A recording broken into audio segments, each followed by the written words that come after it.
Okay, we're going to get started. Good evening, everyone, and welcome to the 2022-23 Alfred-Almond Central School Sports Awards Ceremony. As athletic director, it gives me great pleasure to be able to host the ceremony that has been observed to commemorate the achievements of our teams, coaches, and athletes. This event showcases the commitment that all our athletes, coaches, and parents have shown towards the sports competitions held throughout the school year. Tonight, we will recognize all three sports seasons. But before we recognize those athletes and teams, I'd like to offer a special thanks to some of the people who are very important to the operation of the athletic department and our facilities. Thank you to Ms. Demeter for making all those certificates and award pamphlets for this evening's ceremony.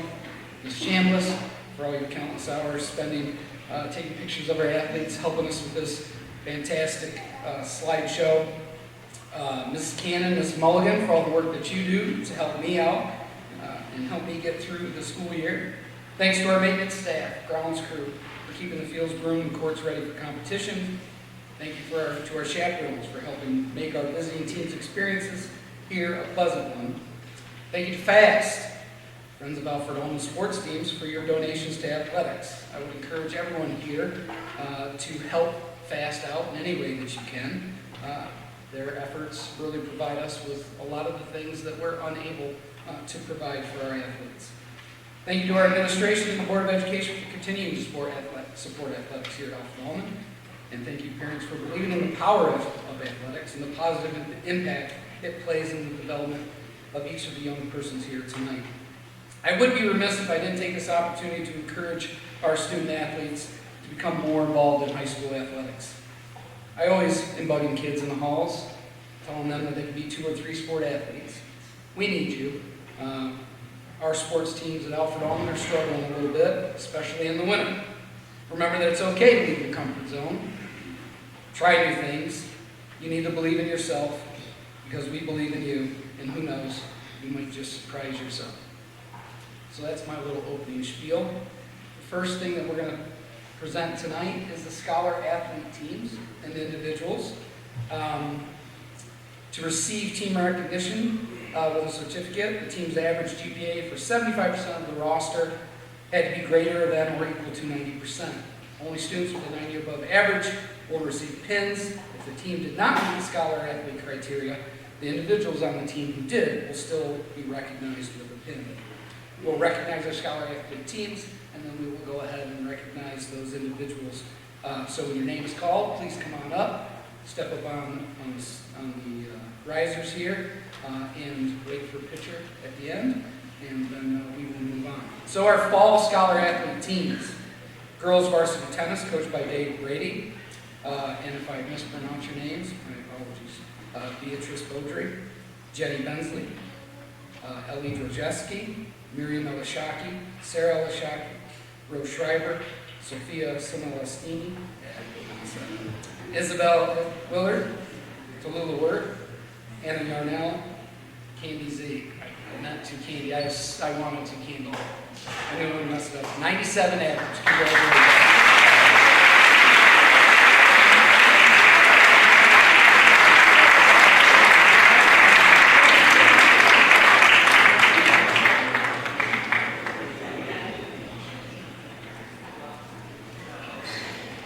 Stay right up there as I call the next group. Boys varsity soccer, coached by myself. Micah Burdick, Ben Burns, Jack Burns, Brendan Dickinson, Ty Grigg, Jackson Juzianic, Brendan Lang, Xavier Rao, Nolan Torman, Cookie Yatani, average of 92. Please come over.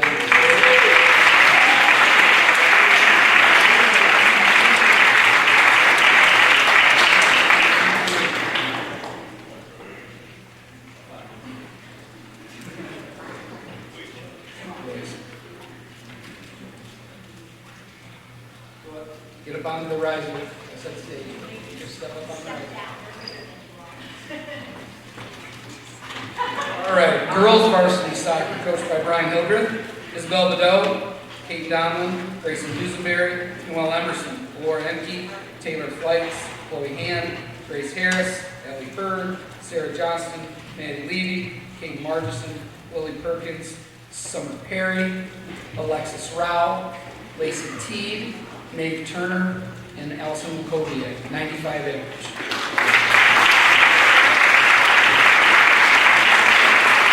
All three of our varsity fall sports teams qualified for Scholar Athlete teams.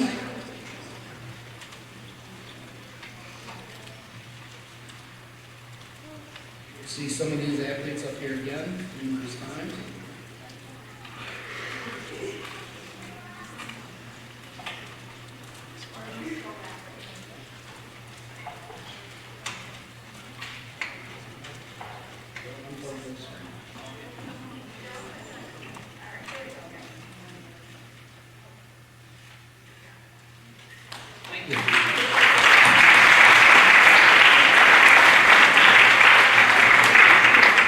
All right, we'll move right into winter Scholar Athlete teams. Varsity skiing, coached by Cheryl Kress. Ben Burns, Jack Burns, Mal Regis, Grace Harris.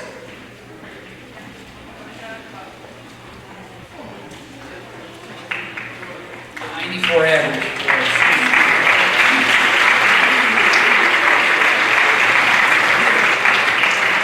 Varsity swimming, coached by Jerry Flights, Katie Clare, Dina Clark, Jack Deutsch, Ella Dusenberry, Grayson Dusenberry, Noah Dusenberry, Laura Enke, Lucian Fioretto, Taylor Flights, Matt Goho, Isabel Jusianic, Henry Lawrence, Owen Lawrence, Quinn Palmer, Julian Petrillo, Mackenzie Towner, averaging 94.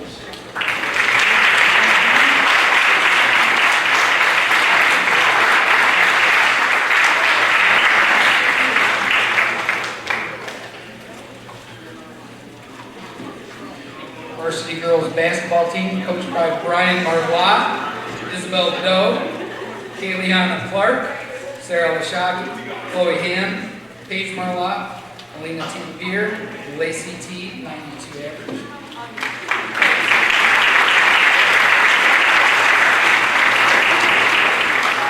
We have two individual Scholar Athlete teams from the wrestling team, Eric Butts and Alexis Rock.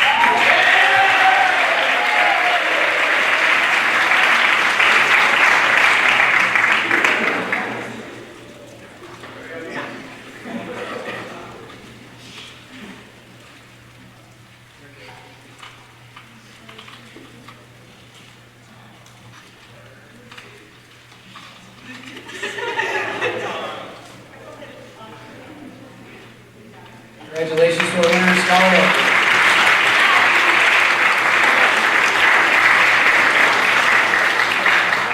All right, moving right along, spring Scholar Athlete teams. Boys varsity tennis, coached by Dave Brady, Liam Carstens, Jack Deutsch, Maddox Dixon, Lucian Fioretto, Noah Heffley, Cameron Heinig, Quinn Palmer, Julian Petrillo, 95 average.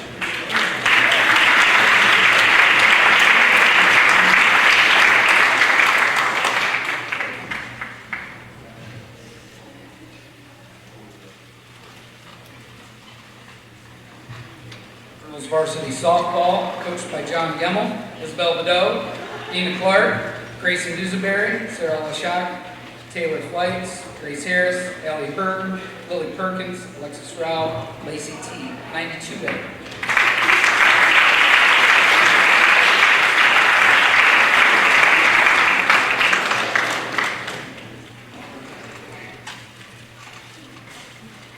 Girls varsity track, coached by Kelly Donlin, Beatrice Beaudry, Kate Donlin, Laura Enke, Brianna Henshaw, Isabel Jusianic, Maddie Levy, Sophia Similastini. I'll get it right someday, I'm sorry. Maeve Turner, Mackenzie Towner, Izzy Willard, Candy Z.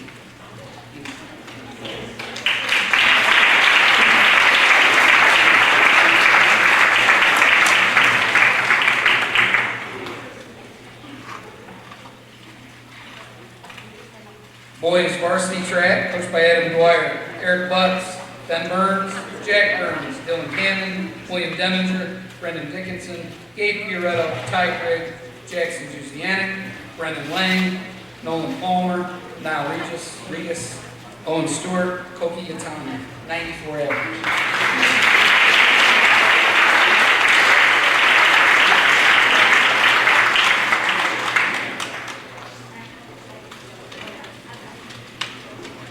Spring individual Scholar athletes from the baseball team, which unfortunately missed it by only a point. Brogan Dahman, Nate Munson, Liam Roofman, Nolan Torm. Come on down.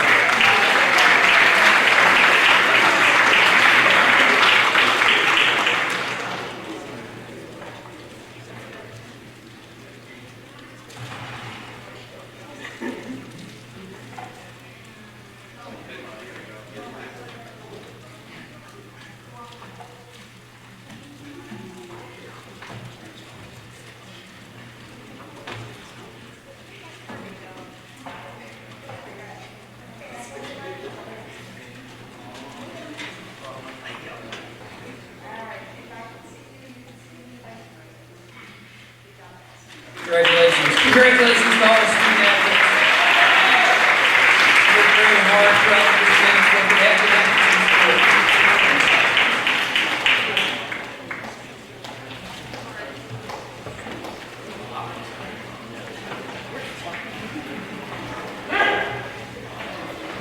Okay, we'll now move on and recognize our senior athletes for their contributions to their athletic team over the course of a minimum of 3 varsity seasons.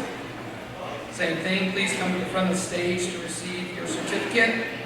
And then if you please hold your applause until the end, that'd be great. So our Fall Senior Award recipients for girls varsity soccer, Isabel Bedeau, Chloe Bracken, Chloe Hand, Allie Hurd, and Lacey T. If you will present.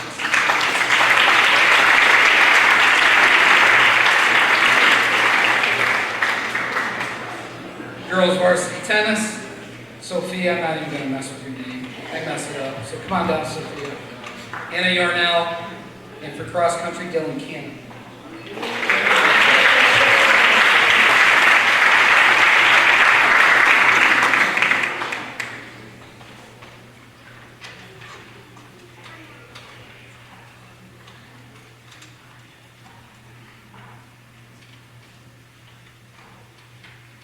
Fall Senior Award recipients.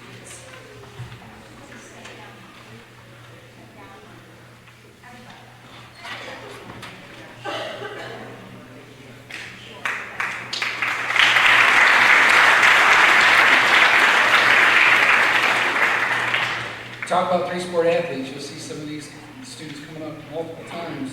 That's what we need. Winner Senior Award recipients for wrestling, Hunter Smith. Girls varsity basketball, Isabel Bedeau, Chloe Bracken. Varsity swimming, Noah Dusenberry, Lucian Fioretto, Julian Petrillo.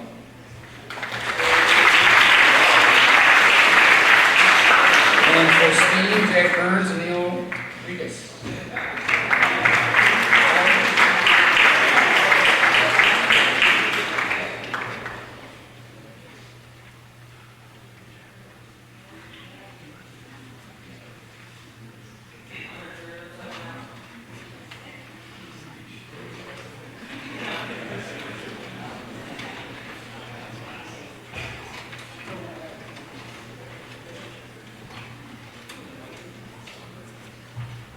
Right.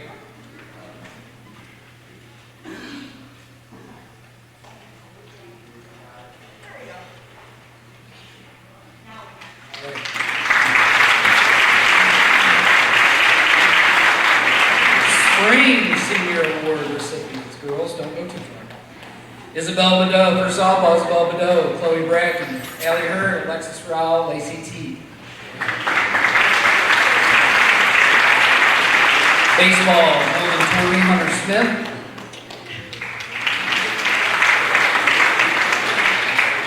Boys track and field, Jack Burns, Dylan Cannon, Neil Regas, Blake Ledbetter, Brendan Dickinson.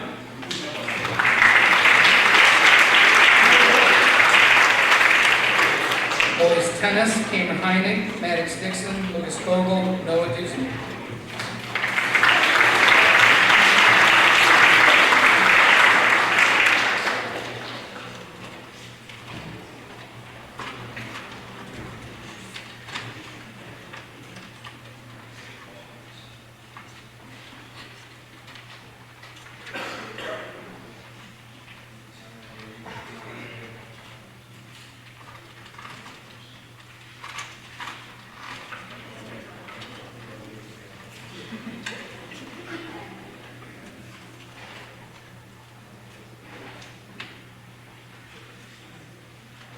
Congratulations to all our senior athletes.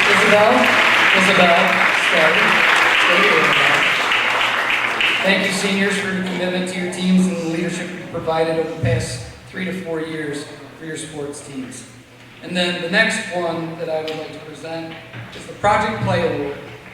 This year, Project Play Western New York launched the 2023 Multi-Sport Student Athlete Awards. The award provides an opportunity for scholastic athletic programs to recognize 2023 graduating seniors who participate in multiple scholastic sports. Selected athletes display a positive attitude, commitment, and service to their teams and communities.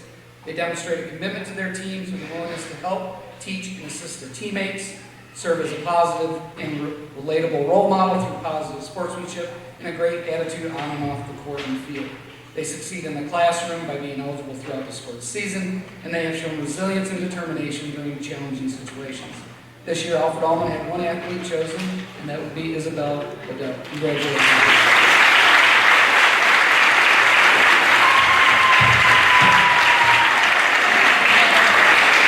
You're on your sticker. You can put that on your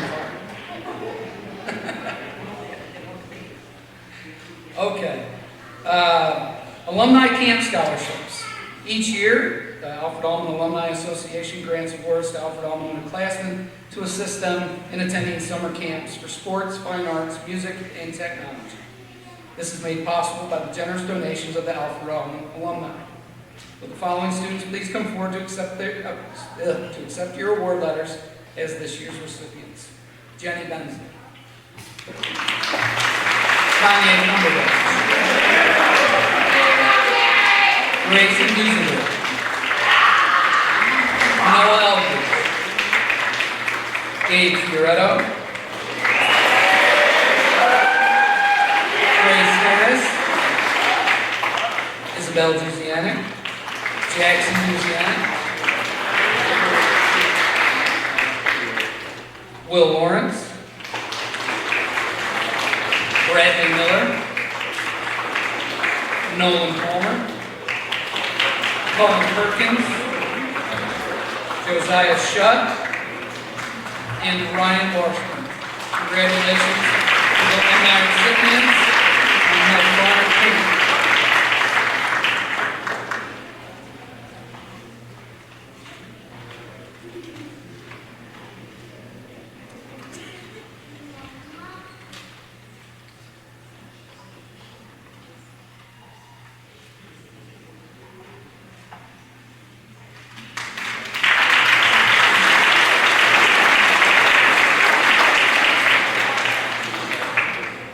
We will move right into fall sports teams.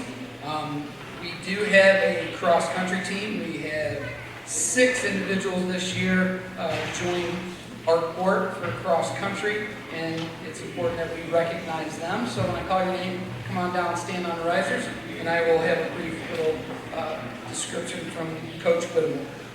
Dylan Cannon, 12th grade, Matt Loho, varsity cross-country, Matt Loho. On the modified side, Ellison Cannon, Kyle Cannon, Noah Eldridge, Alex Gagnon.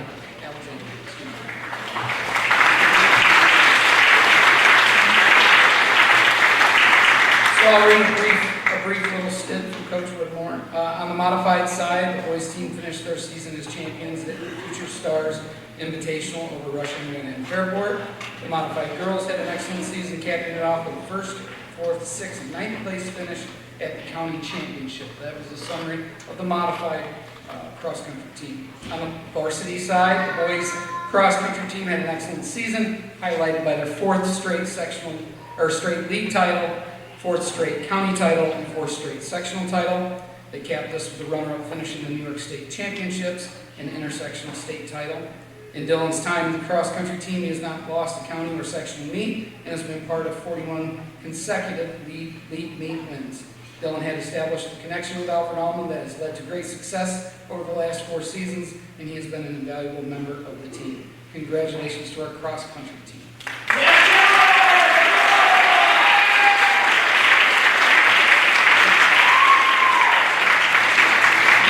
All right, next up will be Coach Dave Brady, girls tennis.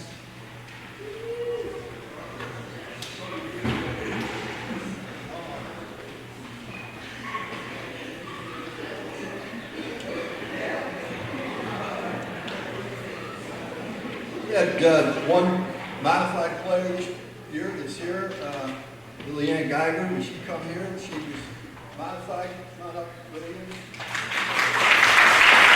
Sahadi Donna couldn't make it, but she and Sahadi competed a lot this year. We were fortunate to have a lot of schools have modified players, so they got a lot of competition, and she'll be moving up to varsity next year.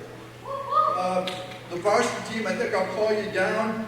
Miriam El-Sheikhi, Sophia Simes-Latini, Anna Yarnell, Jen Bensley, Sarah El-Sheikhi, Candy Zhao, Mia Beaudry, Natalie Roberts, Rose Schreiber, Eleanor Brzezinski, and Tallulah Worth.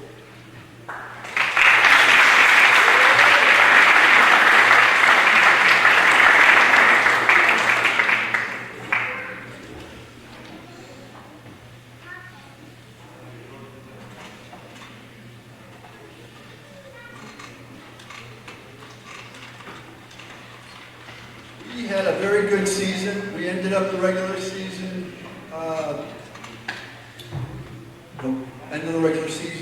entering the Section 5 tournament as the number 2 seed. We had Wellsville was the number 1 seed. We played them twice already, and they were just an excellent squad.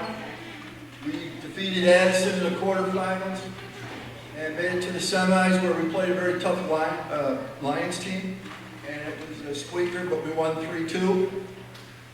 Then we advanced to the finals against Wellsville in a very long match, a close match. We lost to Wellsville, but it was a time in that match where we could have won that match. So the girls really played well. I have 3 awards to give out this year. But first, let me say a couple words about my players. Mia Beaudry did some singles and doubles this year. Last year she was strictly doubles for the most part. This year she played some singles. Very strong doubles player. Jen Bensley played second singles for us most of the year. And she was hurt for a considerable amount. I think she missed close to a month. But she contributed greatly to our squad. And let me say another few things about the 3 I'm going to give my awards to. Most improved player to me stood out was somebody who played singles all year for the first time, moved to doubles, and she was just steady as a rock. She's the reason we beat Lions. It was tied 2-2, and with the sheer force of her will, she won a match against a girl that had not been defeated the whole season, the Lions, giving us the 3-2 win, and that's Sophie Simes-Latini.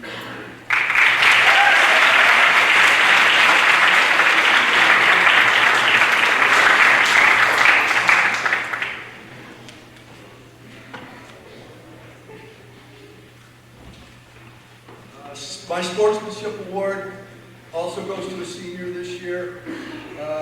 She has been an excellent role model for the younger players. If I ask her to play singles, she'll play singles, even though I'm not sure she really feels confident enough to do that. But she has for me all season.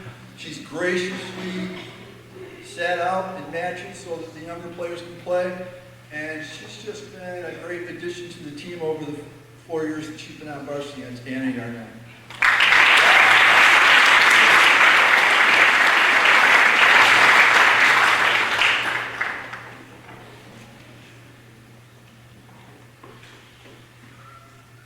And finally, the MVP award in tennis usually goes to the first singles player. Candy Zhao had a great season. She was our best singles player. She went deep into the Section 5 tournament and even made it to the state qualifying tournament. So she improved greatly, and she was our best player. And the guy at the top in first singles makes it easier for everybody down the pyramid there. And Candy certainly did a stellar job. So Candy Zhao is this year's MVP.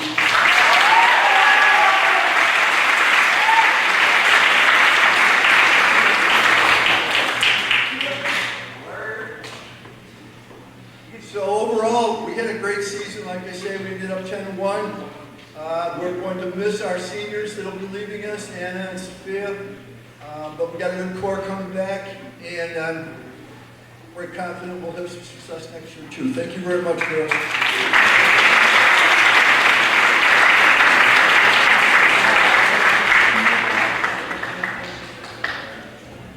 Next up, Coach Patrick Chamberlain, boys modified soccer. All right, as I call your name, please come down. Gavin Beaver, Cohen Cumberbatch, Tanner Ledbetter, Josiah Shuck, Jameson Snyder, Leon Weldry, Luke Bordeaux, Dalton Brown, Hunter Birch, Benjamin Eshelman, Zane Jenkins, William Lawrence, Jake Lochner, Bradley Miller, Evan Rideout, Clayton Ryan, and Matthew Cully.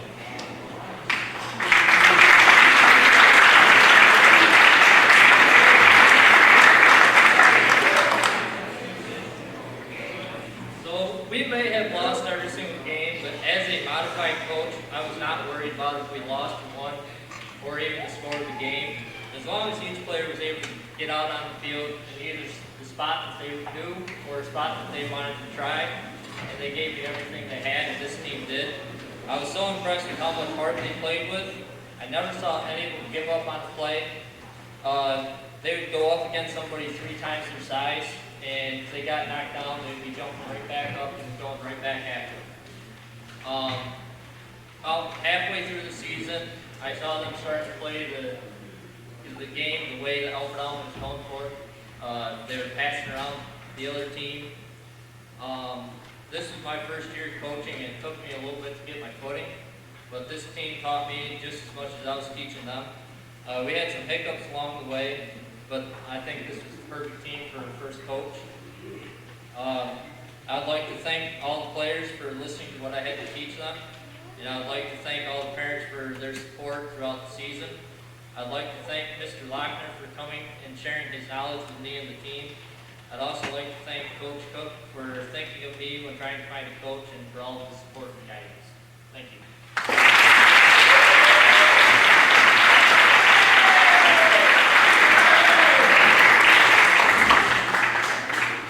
All right, we'll move on to boys junior varsity soccer. Coach Comer unfortunately could not be here due to a work conflict. So those that are in attendance, when I call your name, please come on down. Nathan Brown, Brogan Donald, Nick Porter, Easton Welch, Atlee Barnett, Sam Bensley, Will Denninger, Henry Lawrence, Micah McLean, Lucas Stearns, Ryan Washburn, Malachi Ball, Will Levy, Nolan Palmer, Bentley Mullen, Cullen Perkins.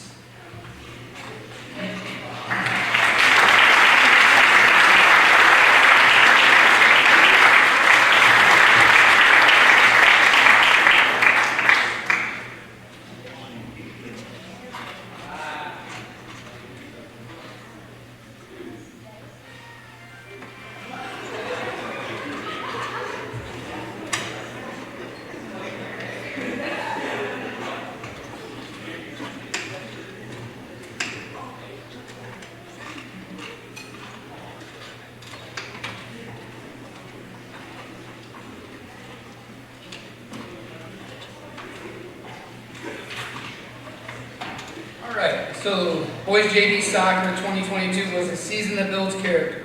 The record does not reflect our efforts, and therefore this year's win-loss record is not relevant to how we should be remembered. We had 16 young men working daily to become a team. There were many negatives stacked against us, not the least of which was nearly 1/3 of our team tested up from the modified level to facilitate a JV season as 7th and 8th graders. Most opponents these young men faced towered above them and possessed more experience in embodiments. Yet day in and day out, each took the field to condition, hone skills, and grow as a team to face these sometimes giants. Our mature and experienced team members worked hard, led by example, pushing themselves and others to grow each day. Their presence and effort was priceless. The main positive note is that along the way, we learned many things. We learned that conditioning is not a punishment, but essential to becoming a better, stronger player. We learned that controlling the ball takes lots of practice and patience. Ping pong We learned the importance of looking before passing, and it's better to pass to the open space your teammate is moving to. We also learned that stopping a ball on the goal line with your hands is only a yellow card, not a red. Twice. We learned that we can look forward to next season and continue our efforts to be a well-oiled machine. Most importantly, we learned that a team is everyone, working together, each contributing their best, even when it's not easy to do so. Mr. Comer would like to wish all his best to one of his most memorable teams in all of his years of coaching. He hopes that you'll work hard in the off-season, weight room, summer soccer, and come back ready to pick up where you left off. Congratulations to the boys' junior varsity soccer team.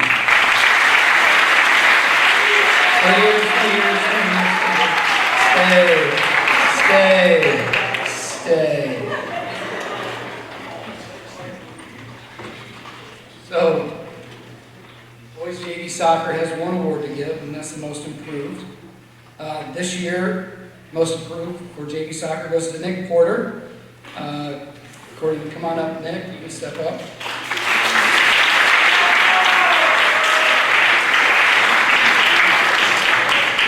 Nick grew into a dependable midfielder, learning the position, and he was more than willing to work on both ends of the pitch and help his teammates whenever he could.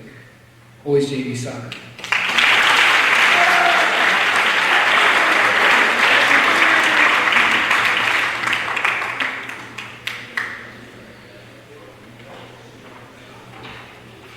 Stay up here, and we're going to talk about boys varsity soccer.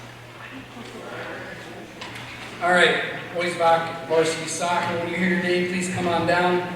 Jackson Juzianic, Xavier Rao, Ben Burns, Caleb Roberts, Garrett Freeland, Kanye Cumberbatch, Andrew Diesler, Ty Grigg, Peyton Barnes, Koki Yatani, Nolan Tormey, captain, Micah Burdick, captain, Jack Burns, captain, Brendan Dickinson, Hunter Smith, Blake Ledbetter, Brennan Lang. We cannot forget our buddy Max Bogabikov and Noah Duesenberg. The boys varsity soccer team.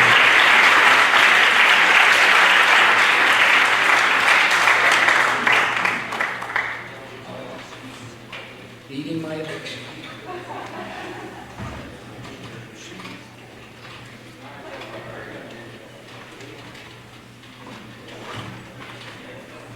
That's all I have to say.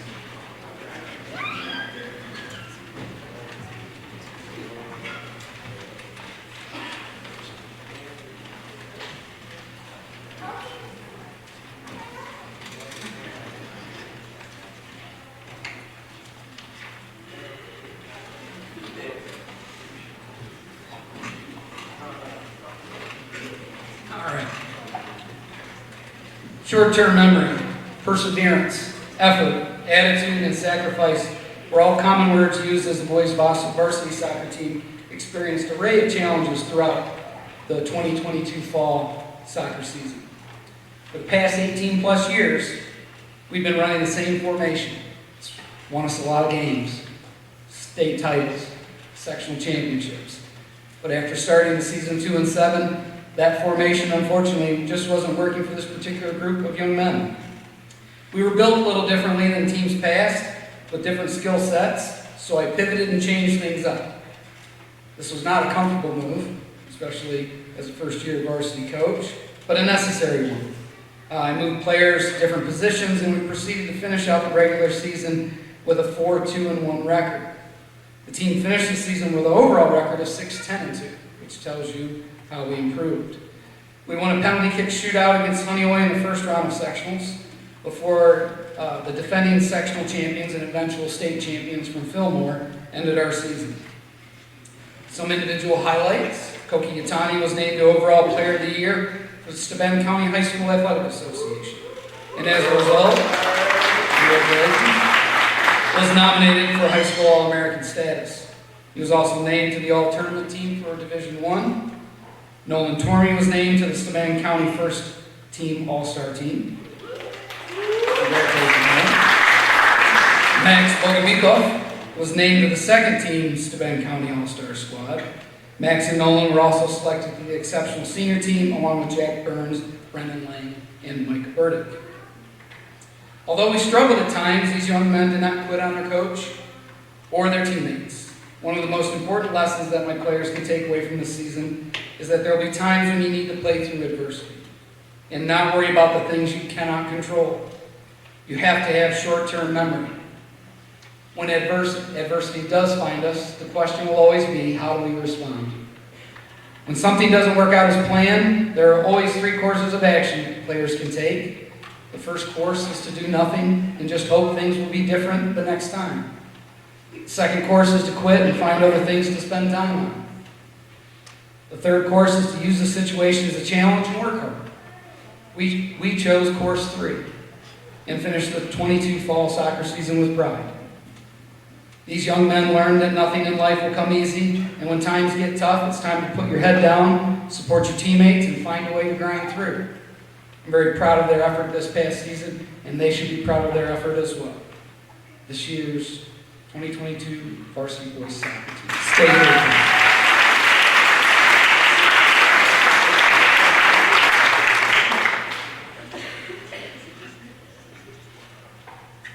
All right, 3 awards. First award, sportsmanship. To say that this young man has been through a lot the past 2 years is an understatement. This is a person who overcame fear, persevered through more mental and physical obstacles than most of us will in a lifetime. With that being said, he's a great teammate. He's a positive role model for others, and most importantly, when a whistle blows, he supports his teammates, gives his best effort, and is gracious and respectable towards his competition, even when their competition is at their worst. Keep us going. This year's sportsmanship award goes to Nolan Torment.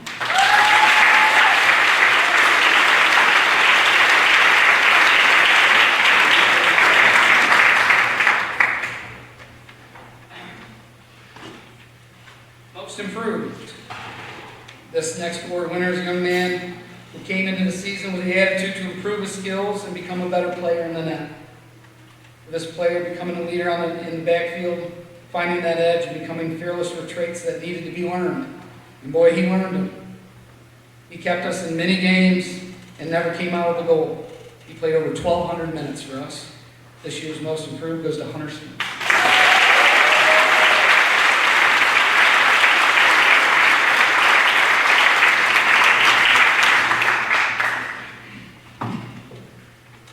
And finally, most valuable. This next award recipient may not be the biggest player on the field, but he's tenacious, he's determined, and man, is he skilled. He's an individual who has love and passion for the game of soccer like none other on the team. He studies the game, and I believe he dreams about soccer every day. There was no one on our team with a higher soccer IQ that worked harder and cared more about the game than this young man. He always pushed his teammates to be better, to work harder, and he led by example.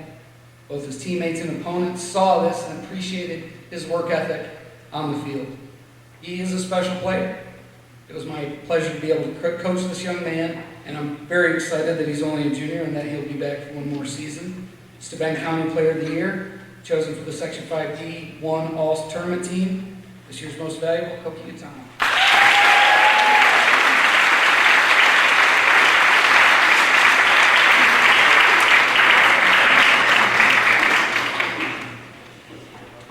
All right. Boys varsity soccer. Thank you.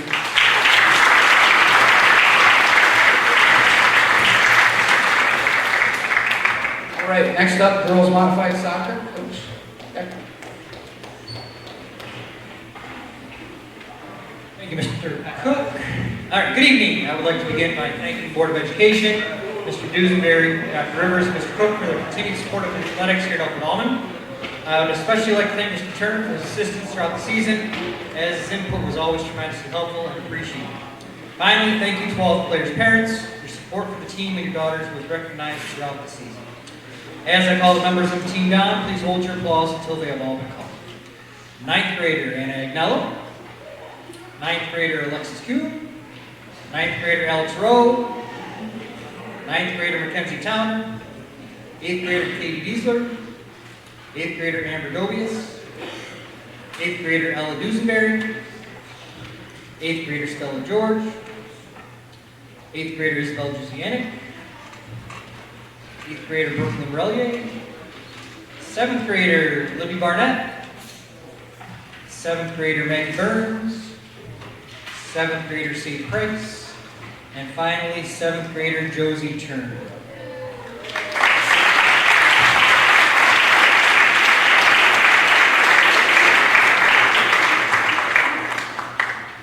All right, as opposed to reading off the sports program that I think most of you can read, I will just highlight a couple things from the season.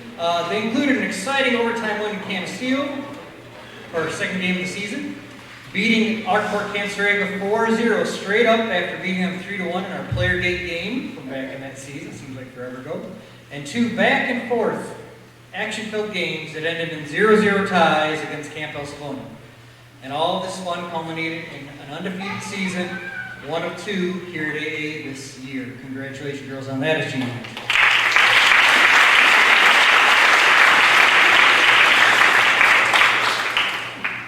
I unfortunately do not have any awards to present these girls, but they will surely win many along the way as they have many years of good Alfred-Almond soccer ahead of them. And I wish them the very best. And before you know it, it'll be soccer season again. All right, have a good night, girls.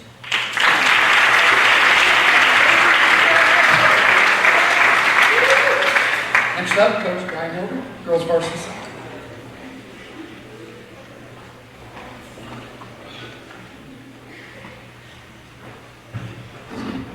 At this time, I'd like to call up our 2022 girls varsity soccer team. Please hold your applause until everybody's up front and all names are called. Katie Donlin, number 19. Noelle Emerson, number 1. Dave Turner, number 15. Straya Cushing, number 4. Laura Enke, number 25. Grace Harris, number 7. Noelle Hildreth, number 3. Maddie Levy, number 12. Lily Perkins, number 16. Allie Rukoviak, number 22. Grayson Dusenberry, number 13. Abby Hurd, number 9. Olivia Flights, number 8. Taylor Flights, number 20. Paige Marlotte, number 24. Isabel Badeau, number 18, captain. Chloe Bracken, number 11. Lacey T, number 23. Chloe Hand, number 5. Allie Hurd, number 14, captain. Sarah Johnston, number 6, captain. Kaden Martinson, number 10. Summer Perry, number 2.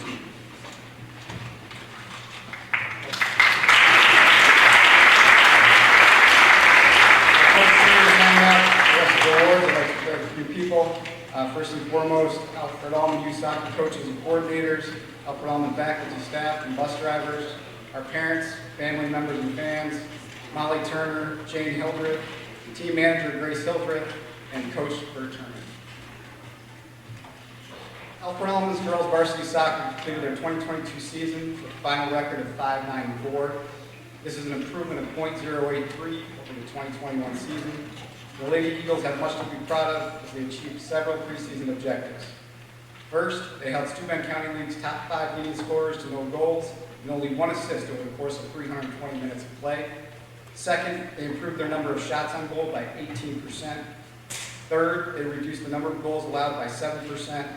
Fourth, they increased their number of set pieces by 15%. And lastly, they defeated Arkport Cancerega for the first time since 2017.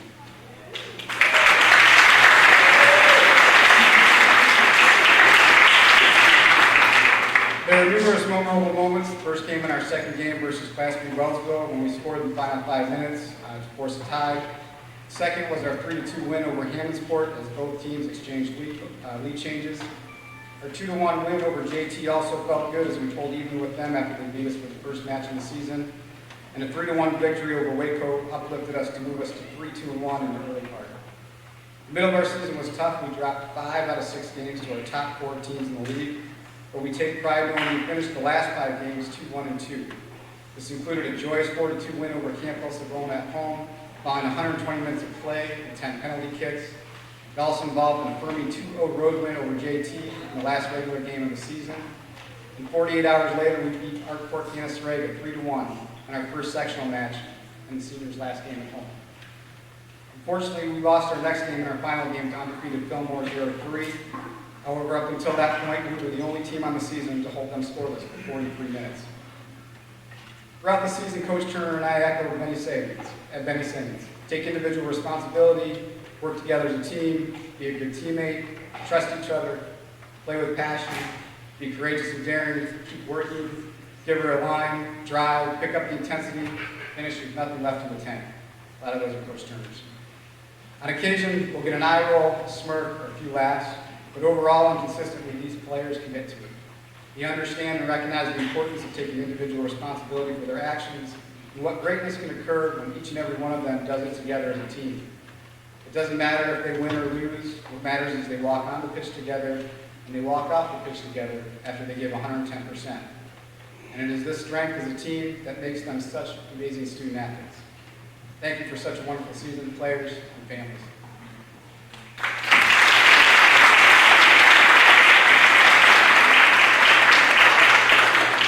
Before I distribute this year's Alfred-Almond special recognitions, I'd like to congratulate the following players in Section 5, Class D1, and Steuben County League recognitions.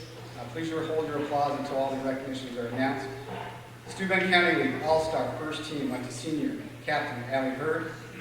Steuben County League All-Star Second Team went to junior Olivia Flights. Section 5 Class D1 All-Tournament Team went to senior captain Isabel Badeau. The senior awards went to captain Allie Hurd and captain Isabel Badeau. Congratulations.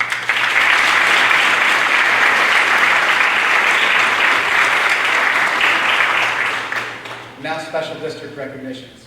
Most Improved Award. This player has improved tremendously over the last 2 seasons. Last year, we counted on her to provide much-needed breaks to starting seniors both in the midfield and front line. She went from logging 25 minutes per game to about 40 minutes per game in the 2021 season. But then in 2022, she stepped up as a starter, and she averaged 75 minutes per game. We could count on her to win the mark leading scorers in Steuben County League, and she's one of the primary reasons why we held the top 5 leading scorers to only 1 assist over 320 minutes. Don't let her quiet demeanor fool you. She is one of the most positive players in the field. She is our center midfielder, and she is a force to be reckoned with. This year's Most Improved Award goes to senior Summer Perry.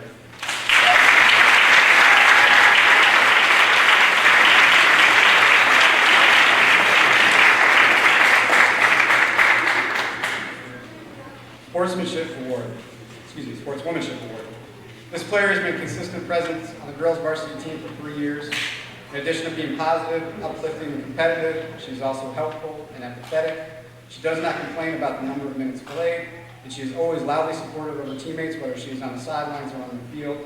She is first to lend a sympathetic ear to his teammate in distress, and an offer of tacit well wishes when a player is getting up from injury.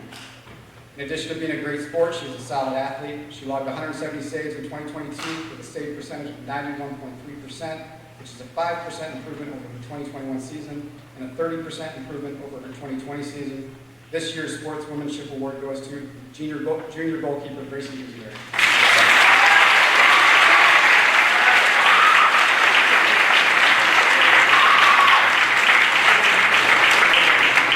All right, our last MVP award. So our final award goes to a player who has not only demonstrated strong leadership on and off the field, but to someone who has objectively positioned their team for success.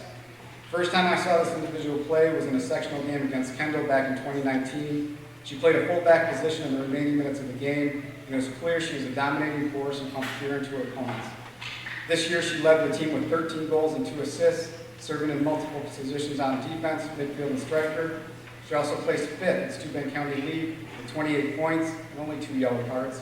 She was also nominated to the league's first team and the senior team, and she earned the respect of her teammates by tying first with the most votes to serve as team captain. Our 2022 Most Valuable Player goes to senior Allie Hurd.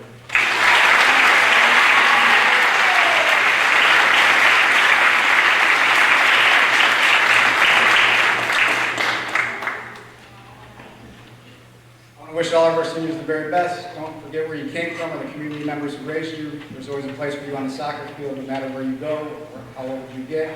You don't always have to be a player, just stay involved. Freshmen, sophomores, juniors, we have work to do. Summer drop-in practices begin in a few weeks. See you at practice and good luck in your final days of school. Nice job, athletes. Everyone in this room is absolutely proud of you.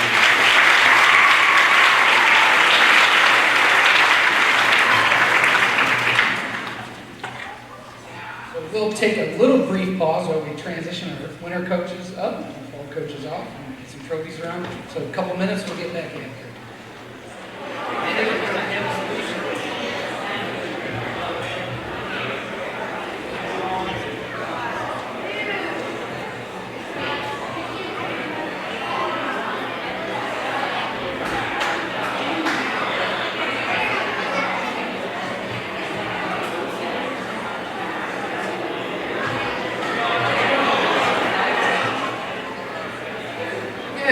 We will move on to the winter season. We will start off with modified wrestling and Coach Adam Dwyer.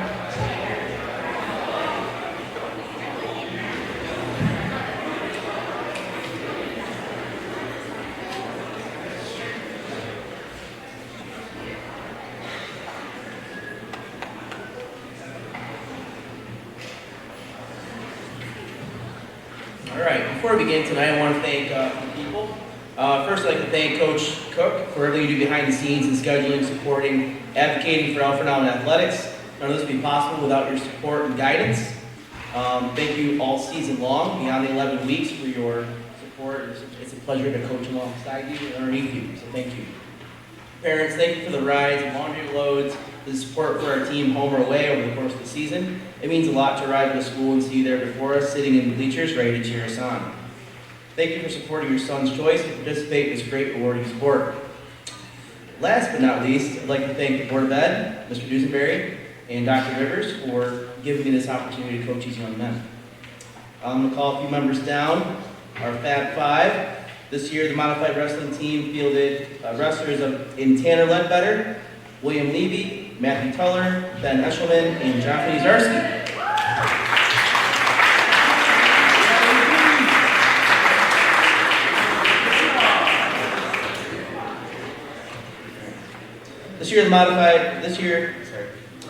Wrestling, as you know, is not easy.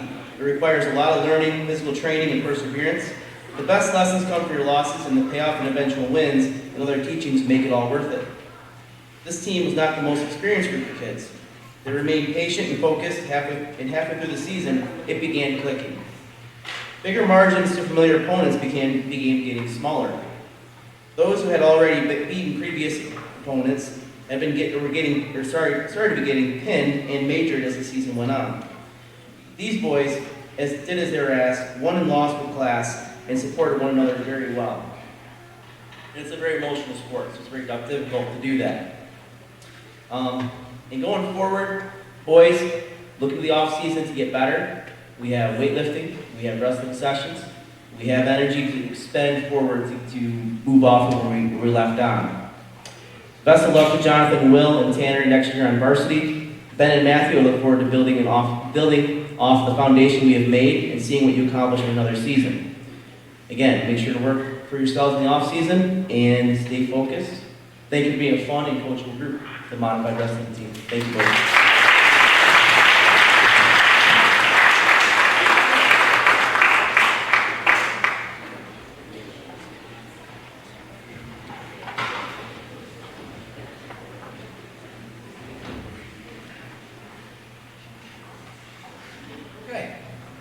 Back to me. 2022-23 varsity wrestling team. Sophomores, wrestled 126, 132 pounds. If you're present, please come down. Cole Briggs, 126 pounds. Peyton Barnes, 189 pounds. Garrett Freeland, 215 pounds. Miranda Gardner. Juniors, 116 pounds, 116, that would have been interesting. Kanye Cumberbatch, 152 pounds, Riley McMichael. Seniors, 145 pounds, Eric Butts. 138 pounds, Clarissa Flint.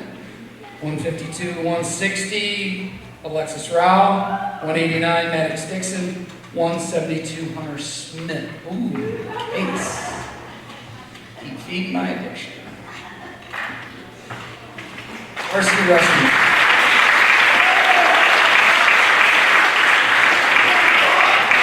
While they're getting their awards, I'd like to acknowledge a few individuals who made a positive impact on our team throughout this season. Coach Chuck Comer, who's been a mainstay in our wrestling program for, as long as I can remember. Thank you for keeping book when you could. Thank you for being there at youth practices when you could. I really appreciate your help. Coach Dwyer, thank you for the time that you put in the off-season and some of the programs. Thank you to my volunteer assistants, Colton Cook and Scott Mills, for dedicating their time to help me coach this season. The impact you had on these young men and women was tremendous. It was not the easiest personal season for me. And these two young men really stepped up for me. I don't know if they truly know how much I appreciate what they did for me and for these kids before you. I think it was a great learning experience for all. Thank you, parents, for your positivity and encouragement throughout the wrestling season. It's no secret that wrestling's hard. It's hard to recruit. It's hard to pull kids in.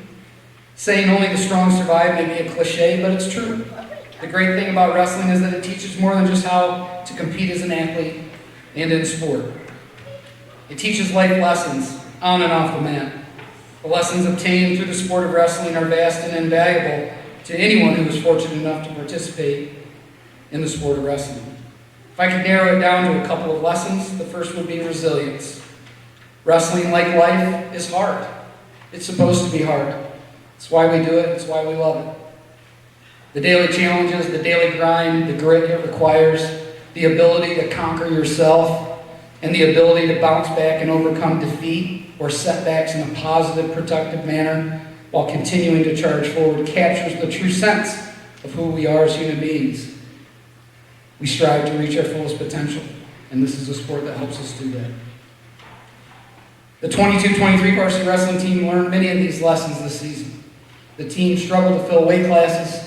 We dealt with untimely injury, which ultimately led to our 6-23 record. We wrestle a lot. We wrestled 29 to 34 times in a season. Our record, however, does not reflect the effort put forth by these young athletes throughout a challenging season. Some of our highlights include Kanye Cumberbatch finishing the season with 29 wins and a second place finish in the Class 3B tournament. Let's give him a round of applause. Hunter Smith finishing the season with 27 wins, doubling his win total from a year ago, while also being runner-up at the Cornell Invitational Tournament.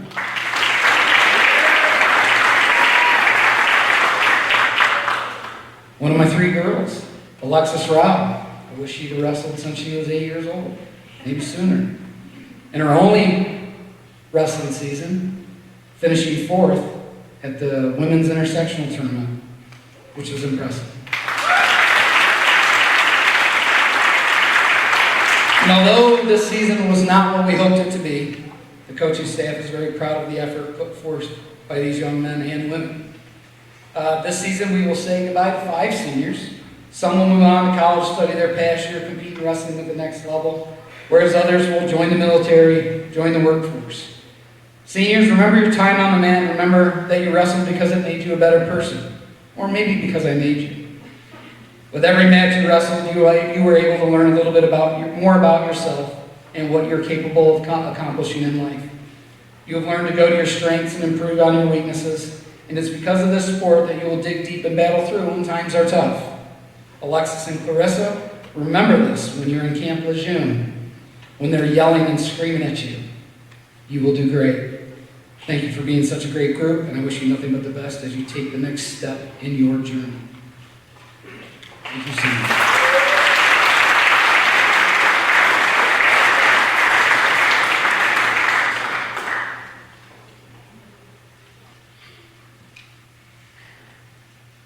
All right, 3 awards. First award, Sportsmanship Award. Again, a sportsman or sportswoman embodies respect for opponents, officials, team members in the sport. It's a quality in which we need at the time when we're both winning and losing. This year's Sportsmanship Award goes to an individual who represents all of these qualities, whether in victory or defeat, always was respectful to those around them. Like all the girls who joined the team this year, it was not an easy adjustment. It is difficult wrestling, boys, especially when you have no experience in the sport. But she grinded her way through the season, and by the end, she became a wrestler. She is a coachable young lady, and like her 2 counterparts, a pleasure to be around. This year's Sportsmanship Award goes to Alexis Rao.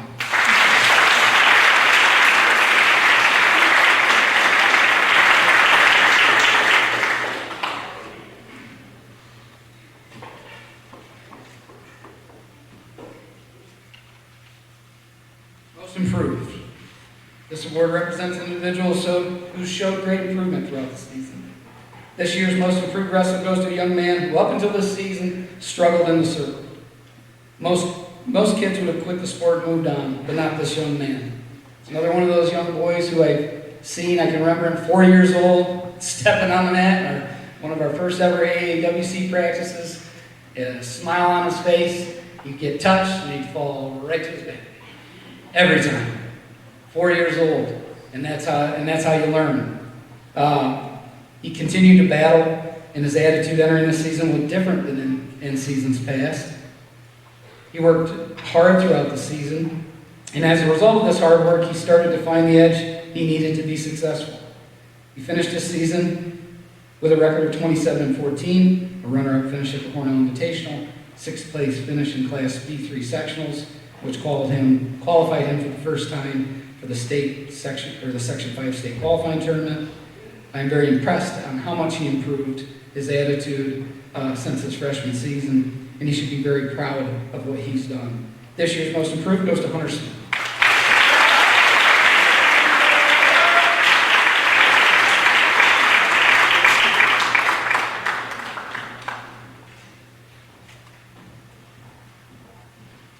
My final award is the MVP award. This award goes to a young man who has talent that's just waiting to explode.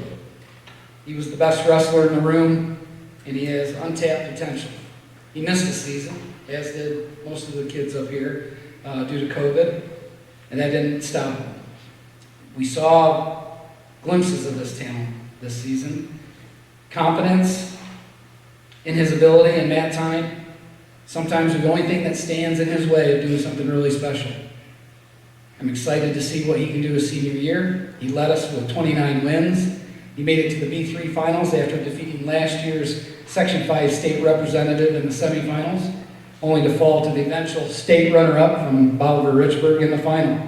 But he did dislocate his shoulder, so we have that. He is an absolute pleasure to coach. I look forward to seeing what he can accomplish in the 23-24 wrestling season. This year's most valuable wrestler goes to Connie and Company.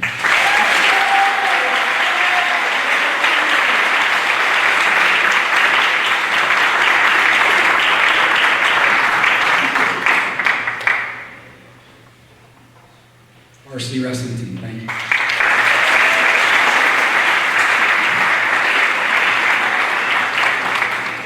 So this year we did have 3 individuals participate in indoor track at our Port Canasarega, and so Coach Whittemore has given us a little write-up, and we have some certificates for them, although they've already had their, just like cross country, had their award ceremony. So from Coach Whittemore, both the boys and girls team won Class A5 sectionals in their inaugural season. Individually, Braden Brewster won the 1,000 meter, Pierce Young won the 1,600 meter and 3,200 meter, and Jenna Franklin won the 1,000 meter and 1,500 meter. The boys 4x800 meter, Owen Stewart, John Starring, James Young, and Jacob Broughton took first place, as did the girls 4x800 meter of Lizzie Young, Olivia Koken, Paige Paff, and Navia Stewart. The boys 4x400 meter of Dylan Cannon, Braden Brewster, Zach Smith, and Bryson Jones took second place.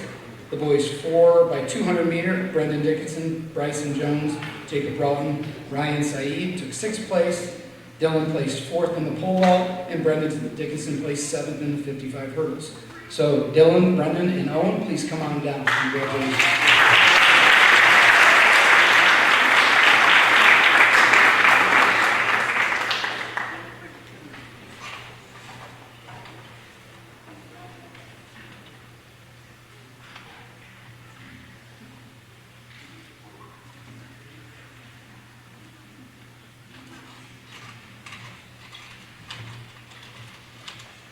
Thank you, boys, for representing Alfred-Almond and bringing home some patches.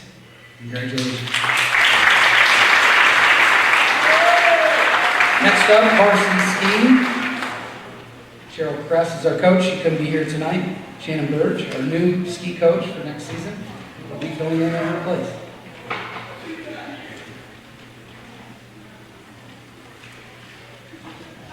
Would the following members of the 2022-23 ski team please come down when they're called? Mackie Burns, Kai Greenspan Hop, Rona Powers, and Luca Virginio. Varsity boys, senior Jack Burns, senior Niall Regas, Talon Holly, Ben Burns, and our lone varsity girl, Grace Harris.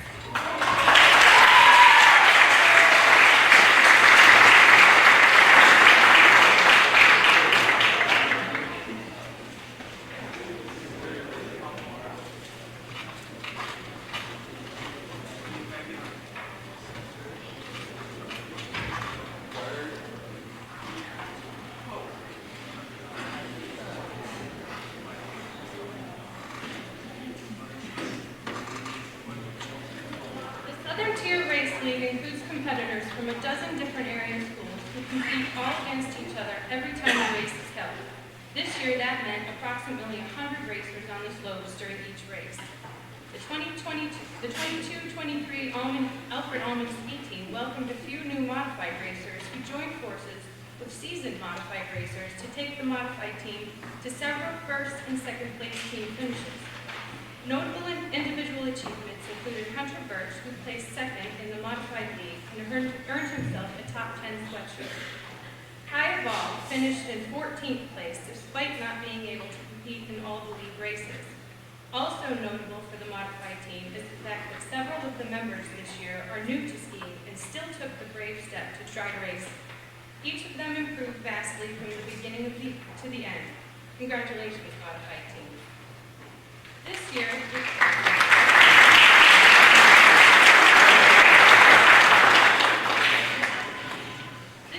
the varsity girls team consisted of only one racer, sophomore Grace Harris. Grace represented her school well and finished just outside the top 10 in 13th place by just a few points. Grace completed grueling training to become part of the ski patrol. She is truly a great skier, teammate, and good sport. Grace continues to improve her technique each season. For these reasons, Grace will receive the MVP award this year. Congratulations.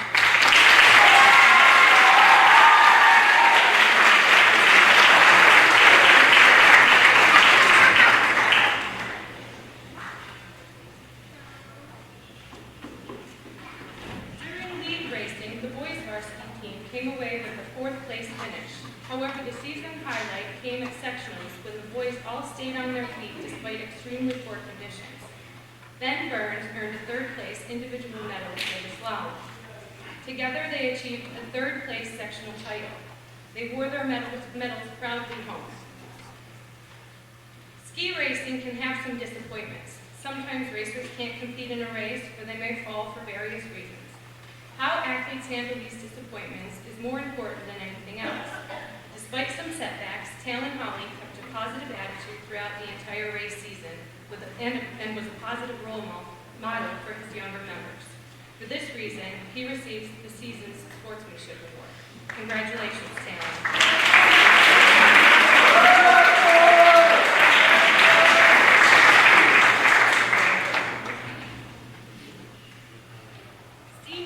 Captain of the team, Niall Regas, set goals for himself to improve his racing in his final season and managed to achieve just that.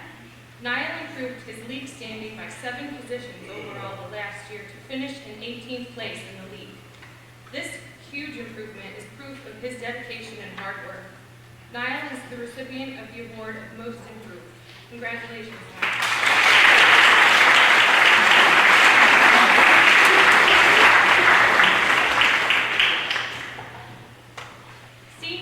Burns came away with a 5th place league finish, earning himself a top 10 sweatshirt. Jack has consistently performed at the top of the league for several years, improving his standing each time and earning points for the team regularly. Additionally, Jack has been a good role model for his younger skiers. Jack is the recipient of the Most Valuable Award. Congratulations, Jack.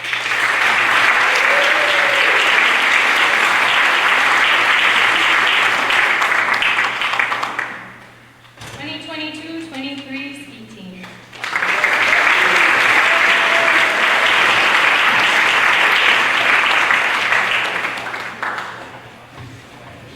Next up, modified basketball, boys basketball, Sean Mann.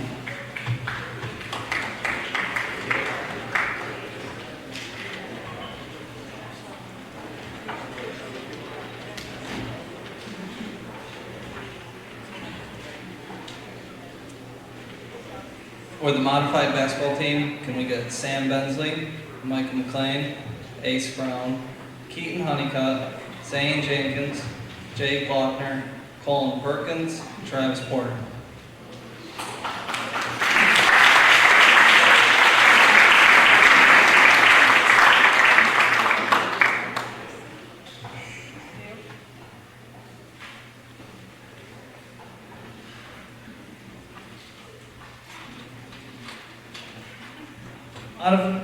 The modified basketball team had an eventful season, despite winning just one game.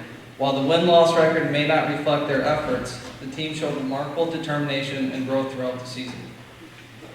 From the beginning, it was clear that the team would face various challenges. They were up against tough opponents who had more experience and more players than us. Due to such a small roster size compared to the other schools, there were times when we only had 5 eligible players to play. It never discouraged us to come out and give it everything we had, even when the boys knew they had nobody coming in to give them relief. Beyond the scoreline, the boys showed tremendous progress in individual skills. They all exhibited growth in their shooting, passing, dribbling, and defensive techniques. The boys' season was defined by their resilience, growth, and team spirit. Their victory against Artport Canastaiga with a score of 37-29 was a great highlight to the season. Every player who played in that game contributed on the stat sheet in some way. Sam was unstoppable that game, showing out 23 points and what felt like a million rebounds. The game was back and forth, and towards the end, we came out of a timeout and ran perfectly well-timed play with Zane coming around the corner and hitting a 3 that put the game out of reach. Colin always showed out defensively for us, and I believe was probably the best defensive player on our team. Combined with the progress they made individually and collectively sets a solid foundation for future seasons. Your 2022-2023 modified basketball.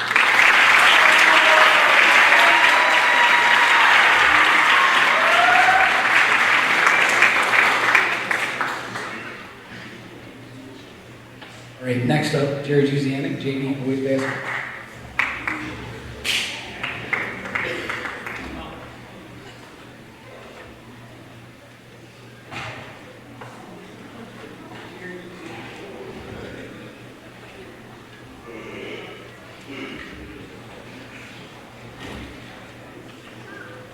Before I get started, I just want to thank all the people that made me coaching it possible.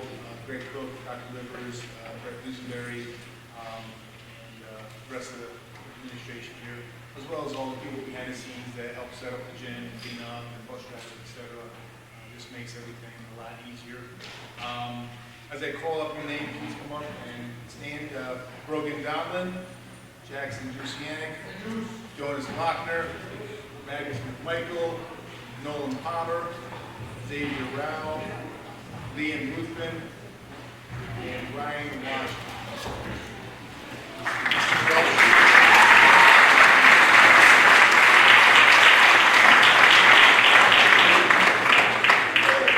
want to start off by thanking every one of these young men for their time, commitment to the process, and their hard work. I also want to thank their families for all the support at our games, for getting to and from practices. I've been coaching basketball for a long time, and this is probably one of the most rewarding and enjoyable years I've had. And part of that was due to how hard these young men work every single day in practice. We had fun, and we got a lot of work done. I use the phrase part of the process a lot this year, just because we really had to break things down and start from the basics. That first practice, I had a long practice plan scheduled, and I threw that out the window after about 5 minutes, and we just got down to basics, passing, dribbling, and shooting. Because that's what we need, just back to basics and working on the process. We did exactly that. It was so much fun to watch them improve day after day, executing offense and defensive, especially as we got later in the season. It actually looked like they were working together as a cohesive unit, and it made us really competitive. The team ended the year with an overall record of 4-12. You may not think that's a great record, but if you saw our first scrimmage at Wellsville, where we only got the ball over half court once in the first quarter, you would think that 4-12 was pretty good. The team improved dramatically from the first practice until last game of the year when we beat Campbell Sedona and counties after they beat us the first 2 times. We had a really emotional 4-point win versus JT at home. It was just a game that everyone was super excited. I still remember Rogan was really excited. I think everyone in the gym knew how excited he was. Just as we were about to win that game. We had a huge win at Andover Whitesville. And both of those teams, JT and Andover Whitesville, in my estimation, on paper are better than we are. But because we played harder, because we played as a team, because we did the little things, we were able to overcome both those opponents. We finished runner-up in the Scioto Friendship Christmas Tournament, and in all the games we were competitive. The great thing about this year, and the fact that we played every team twice, is we were able to see the difference from the first time we played a team to the second time. And every time we played a team the second time, it was more competitive, it was closer, and it was just fun to watch. We have one award to give out this year, and that's the Most Improved Award. As a coach, I really love this award because you always strive for individuals that want to improve and work hard and are willing to do the little things to better themselves and the team.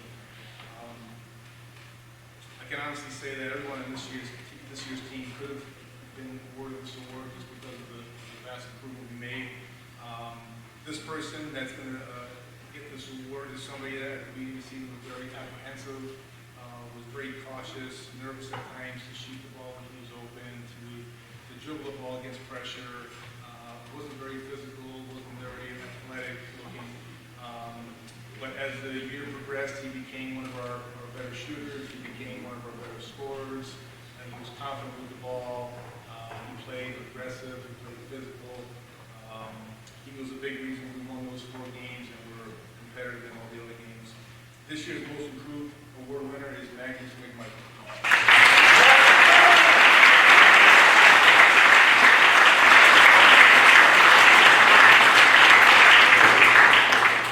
Again, thank you guys for your hard work this year, and I look forward to next year to continue where we left this year. See you guys.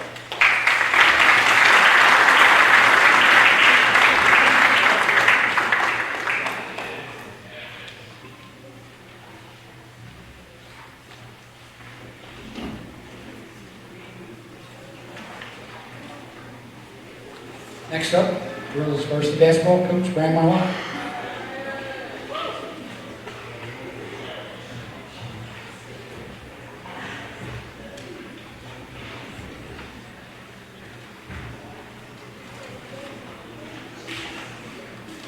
All right, first I'll call the girls down. Isabel, Vidal, Chloe Bracken, Chloe Han, Lacey T, Paige Marlott, Kaylee Clark, Kylie McMichael, Sarah Orszowski, and Alina, and Tier Ticker.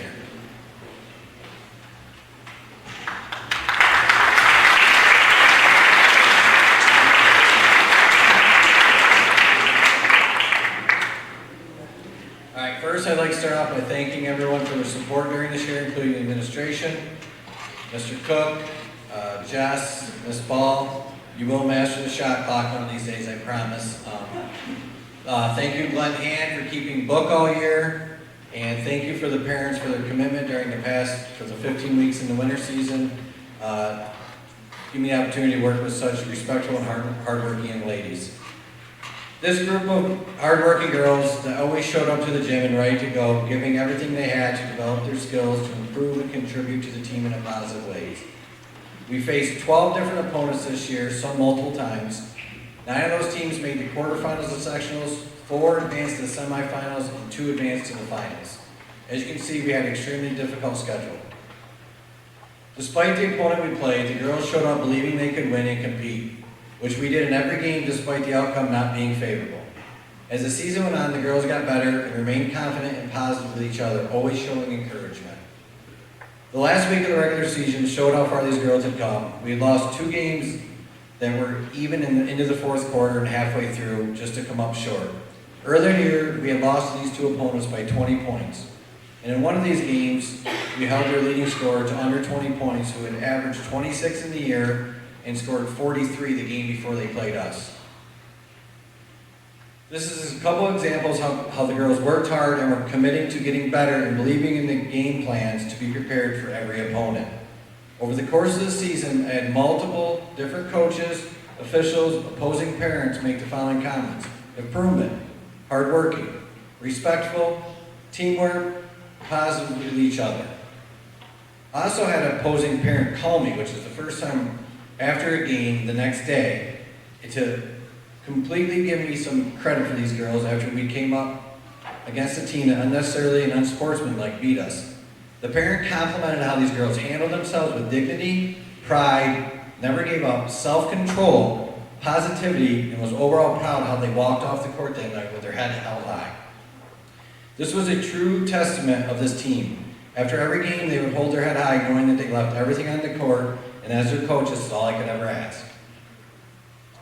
So before I get to the awards, I was fortunate to coach such a respectful, hardworking group of young ladies.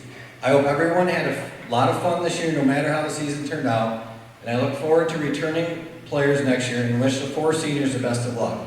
I will definitely miss the live music on the bus rides, and please let me know if Isabel and Chloe go on tour so I can get those tickets first. Have to pay, of course. Now on to the awards.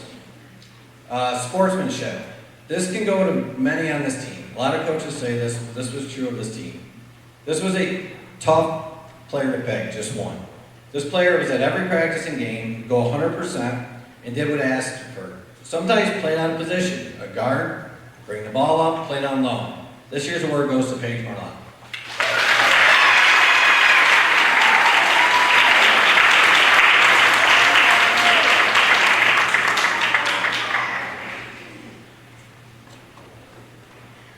Most improved. Again, every girl on this team improved in all the different aspects of the game. This was my first year coaching girls, but I've been involved and around the gym with these girls for many years since they played. The recipient of this award is given not only from improvement this year, but improvement throughout the basketball career. I had an official tell me this year he was impressed at how much she has improved over the years. She has finally learned to put the ball on the floor before traveling, so this year's award goes to Chloe Brown.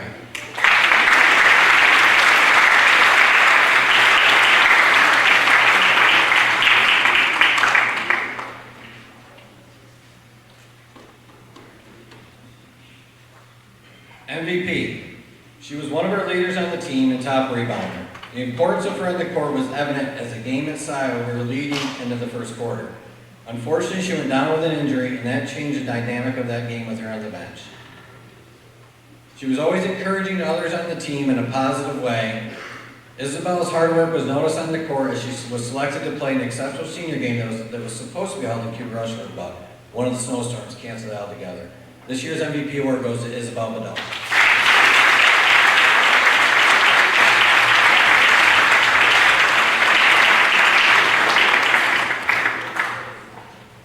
And lastly, I received an email. I came into school a couple weeks ago, but I received an email in May from the IAABO, which is the Association for the Officials for Steuben and Allegheny County Officials. I was invited to a dinner end of May. I was out of town, but we were selected. The Alfred-Almond girls varsity basketball team was selected for the Allegheny Steuben County Sportsmanship Award. And what that is, it's based on all the officials after every game will rank, give a score to the girls, to the coach, and to the parents and fans in the gym. And at the end of the year, they rank all the schools. In our school, this team ranked the highest this year, and they were awarded the Sportsmanship Award for this year.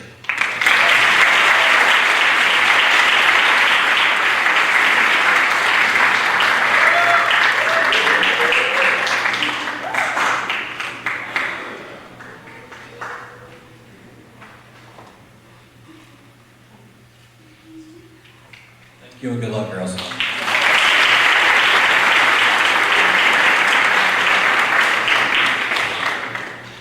All right, next up, modified swimming, Coach Jessica Dwyer.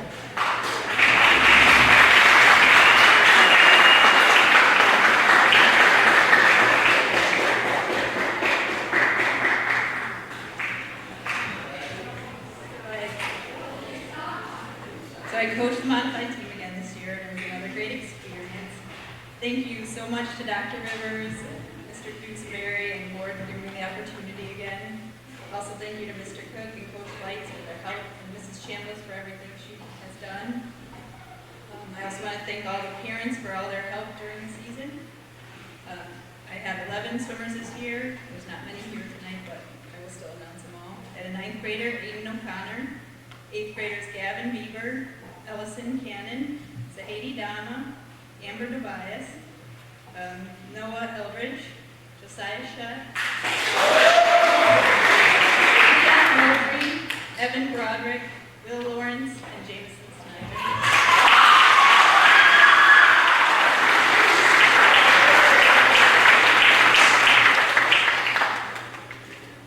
I had a great group of 11 swimmers. We had a very successful season with every swimmer improving on their times in all of their events throughout the season. Each swimmer worked very hard throughout the season. There were times when I asked them to try new events, and they all did with very little complaining. Sometimes I had some, but we always tried to have fun and enjoy the sport of swimming, but pushed each other to do the best we could be. Even though we were missing a couple swimmers in counties, the swimmers that were there did awesome and improved on their times and their personal best. Terrific team spirit and great sportsmanship. It was some great swimming to end the super season with the amazing team that I had. So thank you, swimmers, for another great season and all your hard work. I look forward to working with some of you next year and some of you moving up to varsity. The future of Alfred-Almond swimming is still looking great as it was this year, and thank you, everyone.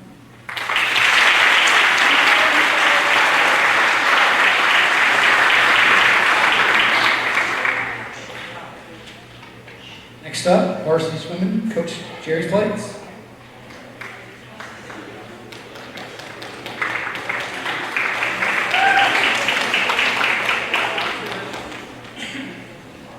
Okay, I'm going to call you guys up here quick. Kenzie Towner, Dina Clark, Matt Goho, Henry Lawrence, Ella Dusenberry, Alexis Kuhn, Alex Rowe, Isabel Jusianic, Joey Taggart, Patrick Powers, Quinn Palmer, Andrew Giesler, Jack Deutsch, Katie Clare, Olivia Flights, Taylor Flights, Owen Lawrence, Lauren Enke, Gracie Dusenberry, Lucian Fioretto, Julian Petrillo, Noah Dusenberry, Matt Lewis, Max,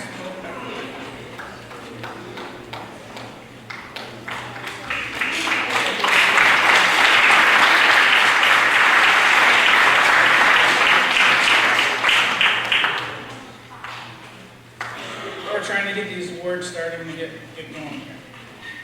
First, at the risk of being repetitive, I'd like to thank everyone here at Alfred-Almond for this opportunity. I truly enjoy my time spent with these kids. Thanks to Mr. Cook for running a smooth winter season. Thanks to Jessica Dwyer and Kathy Chambliss for all their help, especially running the intramural program. It helps so much, and a lot of our success can be attributed to attracting those kids early. Thanks to Gavin Dwyer for helping us as assistant coach. Thanks to my wife for putting up with me during the long winter season. Thanks to all the parents for handing me off some really great kids and letting me spend those long 3 winter months with them. Special thanks to all the parents that have helped at the table, time to table through the season as well. So the team you see before you came into the winter season on a mission with a perfect combination of 14 members who felt the sting of only a 10-point loss at sectionals in 2022, and the addition of 8 new members who came to the team to contribute. These athletes were determined to leave the last pool they swam in this year as champions. During the regular season, these Eagles handled their business. Seniors Julian, Lucian, and Noah led the way. Juniors Grayson, Andrew, Jack, and Owen, who had been around for the heartbreak the year before and knew how the grind worked, constantly pitched in. Along the way, these seniors showed the new group of hungry rookies like Matt, Henry, and Ella how things were done. When the regular season ended, the team finished with a perfect 16-0 with big wins over Hornell and Class C powerhouse Marcus Wood.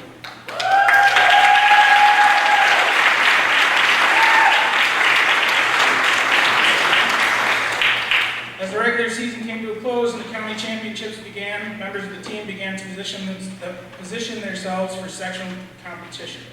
On that day, Alfred-Almond dominated the competition, winning 8 of the 12 events and winning the Steuben County Swim League Championship by a whopping 244 points, another goal accomplished.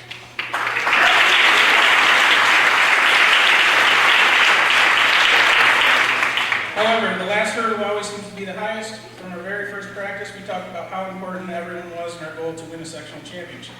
It takes an entire team that contributes. You need the big guns like our seniors. You need the other high finishers like Andrew, Owen, Patrick, Joey. You need the people who qualify, get in, and then taper well and make noisy sectionals like Quinn and Laura. You need the rookies who step up and show massive improvements like Matt and Henry. And you need the people who bust their butt to qualify, make it to sectionals, squeak out some points, even if it's just one for the team like Olivia. Every athlete, every race, every second, every place, every point matters. To every member of this team, thank you for buying in, for believing in the message and giving it everything you had. You guys did that. To all of you, those who made sectionals and those who didn't, remember that there is always more in there. You all have those extra years, whether it be in practice, in meets, even in life. For those of you who didn't make sectionals, luckily you have a couple of things going for you. You have another chance, and you have people like Julian, Lucian, and Noah who showed you how it is supposed to be done. For everybody coming back next year, let's stick to these principles and let's see if we can do it again. To our seniors, we will miss you. We wish you the best of luck, and we want to thank you for the example you set for this program. As I wrap up, I'd like to take a minute to mention the individual and relay sectional champions. 200 freestyle champion, Noah Dusenberry. 100 freestyle champion, Julian Petrillo. 500 freestyle champion, Noah Dusenberry. 200 freestyle relay champions, Owa, Noah, Andrew, and Julian. 400 freestyle relay champions, Andrew, Noah, Patrick, and Julian. As well as Section 5 Class D swimmer to meet, Noah Dusenberry.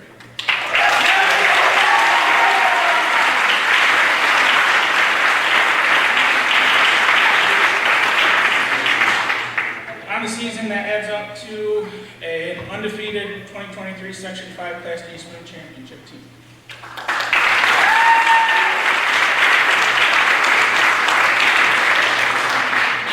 Now, one of the most difficult parts of the season, the individual awards. You all have heard coaches say when giving the sportsmanship award that there are many people who could win the award, and that's great. That's the way it should be. But this team that stands before you, there are truly numerous people that could win each of these awards, every one of them, sportsmanship, most improved, and MVP. These qualities and these athletes are what has led us to our success this season, so these choices are very difficult, but I have to choose. Over the past 17 years, I've always chosen these awards based on memories that athletes have printed on me throughout the season. Things they said, the way they acted, the things they did for their teammates, or outstanding performances. I always tried to choose these awards based on special things that I remembered and not grade levels. This year I chose to do things a little differently. When I started doing this, all those years ago, I was blessed with some really great teams. My first 5 seasons coaching were sectional champions. Since then, we've had some lean times and some very close calls. A couple of third place finishes, a few second place finishes. During all those campaigns, I've learned to not take the championships for granted. This team was the one that broke through for another championship after quite a while. Everybody here made some type of contribution to bring home that trophy, but none were more impactful than the contributions of our seniors. Over their time on this team, they have made a lasting impact. Since the very first practice he swam with me, this swimmer has been the ultimate teammate. Always hardworking, always a leader, always happy for his teammates, even when sometimes overshadowed by them. Always nothing but a wonderful young man. You've left your teammates something to aspire to with your ultimate sportsmanship attitude. And announce you guys all at the same time. When he started with me, this kid, if I'm being honest, was kind of a goof. He didn't put in the work like I expected him to. He was one of those gotta use the bathroom kind of guys. Well, somewhere along the way, he started to grow up and mandated change. He started taking things seriously, became a good teammate, worked hard, and in the end dominated his competition. He's left a blueprint for his teammates and younger swimmers on how to improve. There really is only one way, just like he did. Put your head down, be one of the hardest workers, always be a leader. That is what he's done over the past few seasons. Sometimes a swimmer improves over the years, and sometimes they break onto the scene and just start dominating. The latter is what our MVP has done this season. He's been the Section 5 champion in 5 different events, and had he tried more, I'm convinced he would have won a few more. Like his senior teammates, he's the definition of a leader. These seniors have led this team to the top and hopefully a legacy that their teammates can try to live up to. Thanks for your dedication to this team. Thanks for your leadership to your teammates. Thanks for all of your hard work over the years. Sportsmanship, Lucian Fioretto. Most improved, Noah Dusenberry. MVP, Julie Petrillo.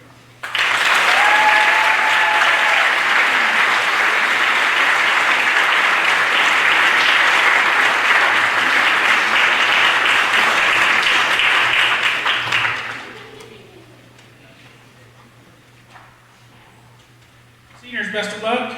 See the rest of you next year. 2023 Section 5 champs.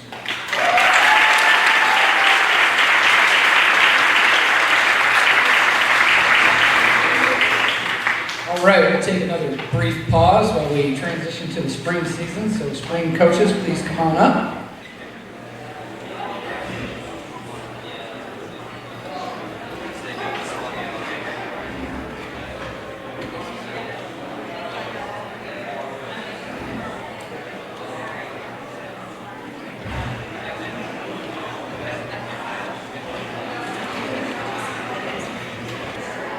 All right, we'll get started with boys tennis. Coach Dave Brady.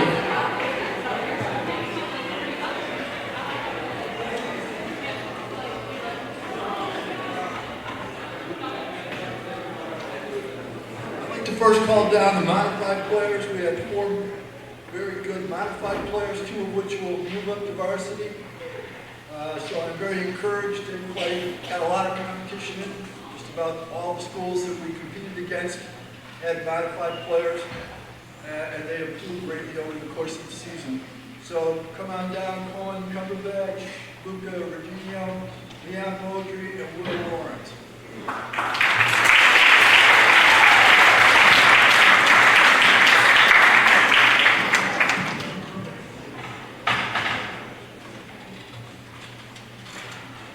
I'm going to call the varsity team now down. Maddox Dixon, senior. Played second singles for us. Noah Dusenberry. Noah was injured before the season. Big loss for us. He was the anchor at doubles for us the last 3 years. Lucian Fioretto, first year senior, played second doubles for us this year. Great job. Cam Heineck, senior, captain. Lucas Kogel, senior, doubles player. Julian Petrillo, first year senior, played second doubles, was the second doubles for us this year. Did a great job. Liam Karsten, junior, third year player.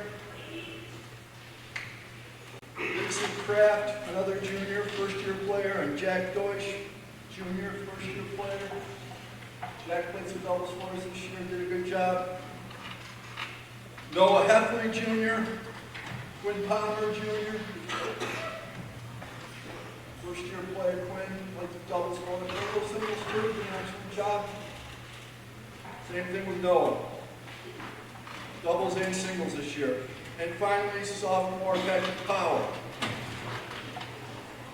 Patrick played third singles for us this year.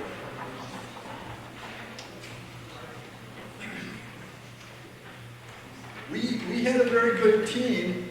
The competition this year was inordinately strong, and the teams we played in this league were really strong this year, and in our division were extremely strong. We ended up the regular season with a 4-5 record. We ended up 5-6 overall. We defeated Addison in the quarterfinals. And then we lost to the runner-up to the title, Fillmore, who finished second in Section 5. And that was a close match. So overall, I was pleased with the effort. We have a lot of seniors, as you can see, who are going to miss sorely, and have contributed a great deal to our success over the years. I have, we did qualify some people for sectionals, Cam Heineck, Patrick Power, Lucian, and Julian Petrillo competed in the Section 5 tournament. The Pittsburgh men did. This year, did a great job. So overall, good season, just tough competition this year. Like I said, very, very tough, both in our county and in our division, Section 5. All right, I have 3 awards to give out this year. The first award is sportsmanship, and one player this year has always exhibited good sportsmanship and very gracious when I asked him to sit out. One of our starters and one of our better doubles players, and for that reason, the sportsmanship award this year goes to Liam Carson.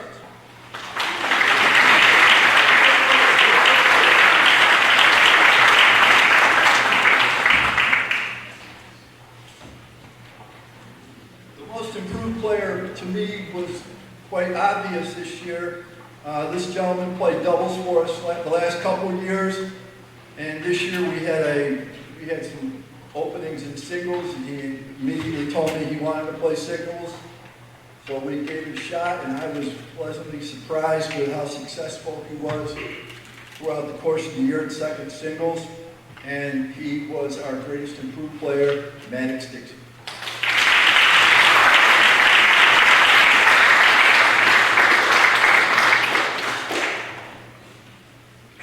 Finally, our MVP is a guy who's been with me since 8th grade. He tested up as an 8th grader, played on the varsity, doubles for us. This year and last year played first singles for us. Excellent job, great role model for younger players. He's the captain of the team, Cam Heine.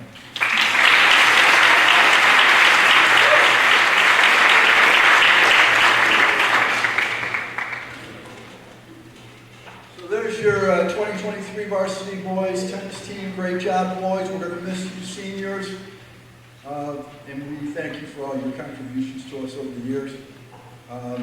Give them a hand. Thank you.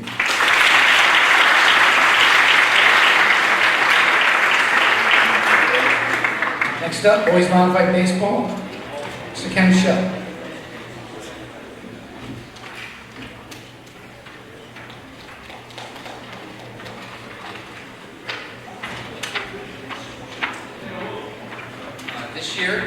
For our modified baseball program, we had 4 8th graders and a bunch of 7th graders. 8th graders, as I call their name, you can come down. Noah Eldridge, Evan Hess, Josiah Shuck, and Jonathan Uzarski. Then we had 7th graders, Evan Broderick, Dalton Brown, Benjamin Eshelman, Landon Hatzel, Keaton Honeycutt, Jake Lochner, Bradley Miller, Bentley Mullen, Cullen Perkins, Travis Porter, and Matthew Tuller.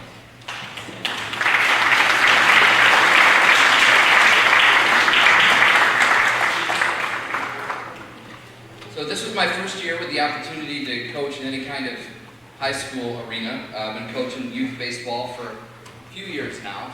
It was a great privilege, great honor for me to be able to do this with these guys. Growing up with a lot of them, watching them play baseball through the youth program, and so it's been a great privilege. And I want to start just by saying thank you to the kids, the athletes. They were just a tremendous help this year to help me learn how to coach at a different level. So that was great. I'm thankful to the parents who brought their kids to practices and to games and picked them up and supported them on the field. I'm thankful for the administration who gave me an opportunity to coach and also gave these kids an opportunity to play baseball. The other coaches for varsity and JV that I was able to learn from by watching them do their own practices. I appreciate all of the help that we had. And of course, and I say this without trying to be weird, but I do thank everyone involved in the youth baseball program who has coached these kids all the way up through. Because I've been working with those coaches for years. And I really appreciate all of their hard work they put into these kids as well. So our season this year, it was rough. We ended up 0-11, and we had a very disappointing end. We had a doubleheader scheduled with another team who, from all accounts from other coaches, we were told we would definitely be able to beat. We were all excited. We were ready to go. We've been improving all year long. And the doubleheader comes on the Saturday, and of course it had to rain. And so we never had the opportunity to get those wins that I believe that we would have got. And I know as a modified team that there are no most improved awards or any awards given. But I would say, honestly, I'm glad there isn't a most improved award because I don't know who I'd give it to because the team all did such a great job. They improved from practice 1 all the way to the last game we played. The amount of improvement that we saw, even though the record may have not shown it, they were improving every single game, hitting better, pitching better, fielding better. And I can't wait to see what's going to happen as they go on from here, whether they're moving on to JV, have another year of modified, in the future looking to varsity. I think our baseball program has a bright future. Looking forward to seeing the 6th graders who will be coming up as well to join in. And I'm really looking forward to seeing baseball become a sport that's going to be really strong here at Alfred-Almond. So I'm looking forward to that. Thank you, boys. Thank you, parents. Your modified baseball team.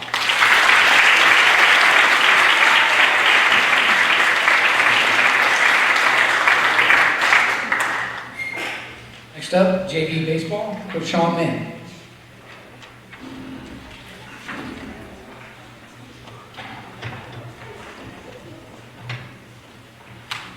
Let's start off with Nathan Brown, Easton Welch, Atlee Barnett, Sam Bensley, Wyatt Gardner, Aiden Gardner, Mike McLean, Xavier Rao, Lucas Stewart, Ryan Washburn, Kai Ball, and Gavin Beaver.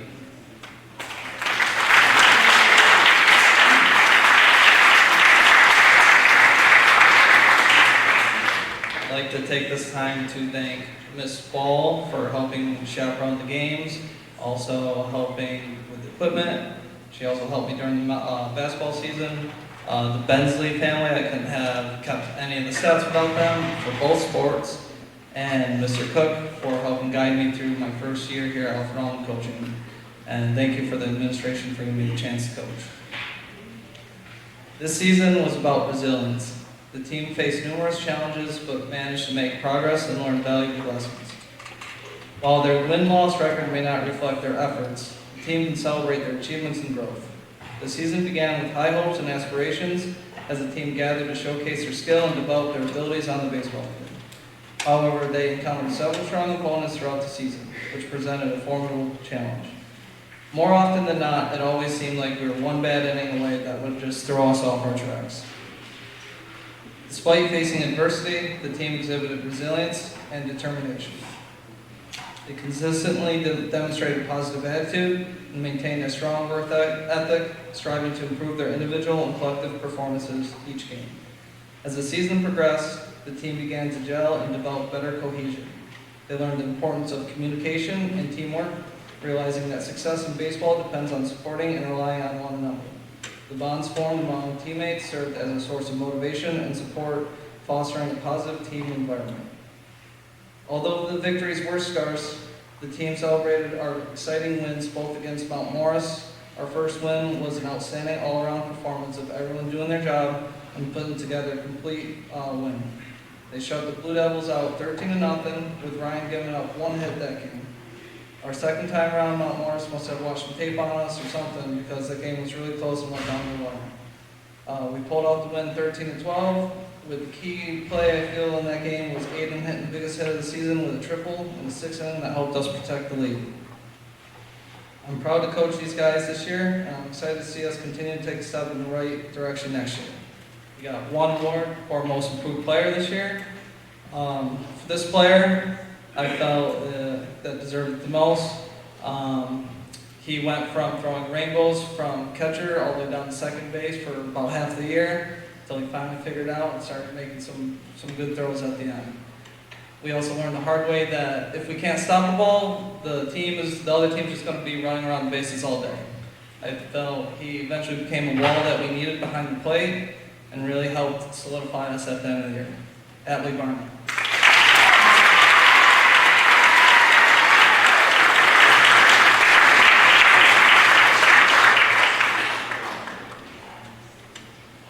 That is your 2023 JV baseball.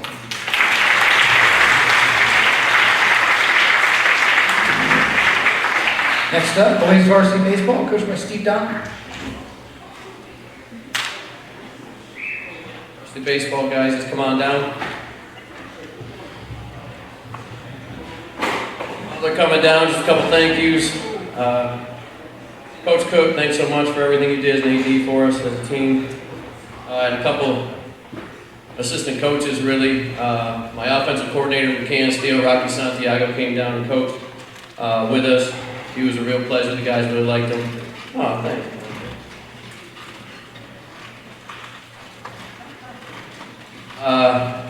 Tim Smith was our scorekeeper / coach. I appreciate everything, Coach Smith. Thanks so much. I really enjoyed it. All the parents, obviously, that bringing your kids back and forth and stuff like that. It was something that we all appreciate as coaches. I gotta tell you, boy, I enjoyed this so much. I enjoyed coaching the season so much. This was a really, really great group of kids. There was not one day that went by that I didn't enjoy doing it. Baseball is something near and dear to me, and I haven't been there. That was 18 years I haven't done varsity baseball, so my voice is cracked. You heard it, I didn't. This was a really, really fun. I mean, how can you not have fun? You see Hunter Smith up there? Look at that hairdo, right? And Hunter played first base for us, and we needed Nolan is normally our first baseman, and then but he's our best pitcher. And so someone had to get in there at first base, and Hunter could dig up balls, and Hunter would get after it for us. I know he didn't hit the way he wanted to all the time, but he always had a great attitude. I love that about him. He was a great leader for us as a senior. Had 31 putouts at first base. So that's a lot of fun. Look at Joey Taggart's hair. If you're talking about hair, how can you not have fun with those kind of things, right? Joe had 2 games this year, he had 2 hits in, and kind of became our utility DH for us. You want to talk about a great attitude? Joey Taggart's got a great attitude. He's a great teammate. And so it just brings a lot of fun to what we do. We have quiet guys too. Magnus McMichael has probably the best feet and best hands on our team. He's just always been a quiet leader. He's a sophomore, but yet he felt to me like he was a junior senior because he played last year. He batted .250, had a double, 3 RBIs, 12 assists. He pitched 9 innings for us. He pitched a great game against JT for us, had 8 strikeouts. So we got guys like Magnus who are doing great things. Nate Munson was behind the plate for us. He was our catcher and had 7 caught stealing, so he's throwing people out. Good, just really a very, very good defensive catcher. Probably one of the best defensive catchers in the league, to be honest. And he had 133 putouts for us. He made second team Steuben County. He had 13 hits, which was 9 better than last year. He had 3 doubles, which is 2 more than last year. He had 12 runs scored, which is 12 more than last year, and he improved his batting average by 100 points. He batted .260, and he is my most improved player this year.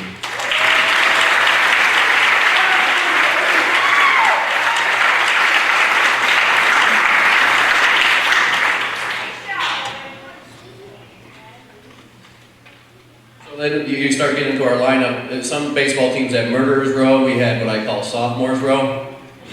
It's not as scary. But handsome though. I mean, starts off with Lochner. I mean, look at him, the Loch Ness Monster, Jonas. Jonas is a fantastic sophomore pitcher for us.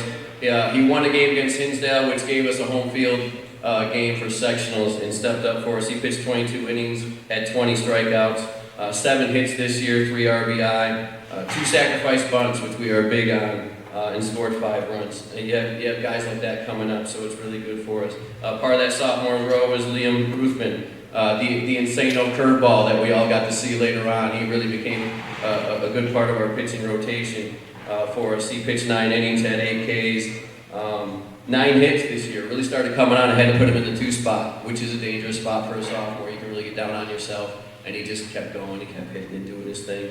2 RBI, 15 runs, 14 putouts for us, and was just a really good energy kid for us, even though he's quiet. My son, Brogan, was a part of sophomores row, and I'll tell you, it was so much fun coaching him and doing this with him. That's probably the best part of the whole thing. Brogue batted .262. He had 11 hits, which was tied for 3rd on the team. He had 6 RBIs, which was 2nd on the team. He got pretty good at having some sacrifice bunts, and he had to go fill in. We had to move Kanye to infield, so we throw Brogan out in center field. He did a good job for us in center field, and I'll tell you, it was a pleasure coaching you this year, man. It was a lot of fun. Speaking of Kanye, 16 runs, 12 hits, 3 doubles, had a home run. He batted .272 for us, 8 stolen bases, 16 assists in the field, 20 putouts. He was second team, Steuben County. He pitched 10 innings for us. He's kind of our jack of all trades. He is our sportsmanship award winner.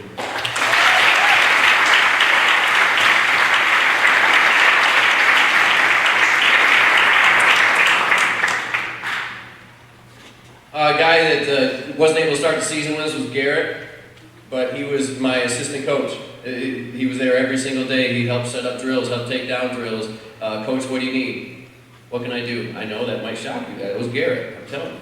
And he really was very helpful to me because a lot of times I was on my own. But thankfully he got to get into the season. He only got 25 at bats, but in that, you got hit a couple times, walked. Man, he had close to 200 batting average, did a really good job for us, and we had to get somebody out at third base, and he did that for us, which is a scary place to be. So I really appreciate everything that you did for us, Garrett. It was fun. Peyton Barnes, I hope you learned a little bit of something that when you actually get serious about something, you can do a lot of good things, because we needed him at second base. And when Peyton puts his mind to things, he's very good at it. And he ended up over there at 6 assists, 8 putouts, earned that spot. He earned that spot, and I think that's really important. And I really appreciate what you did for us, Peyton. Thank you. And last but not least, Nolan Tormey. Nolan went 4 and 4 on the mound this year. He had 88 strikeouts in 40 innings. He had an ERA at 2.95.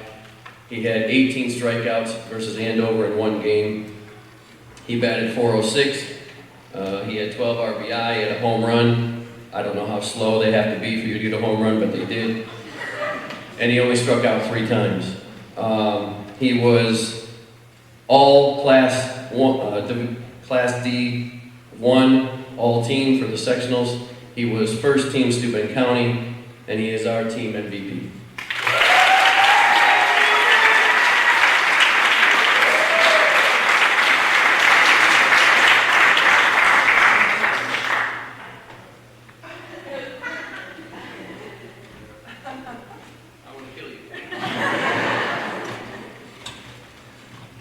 Thanks everybody for baseball team.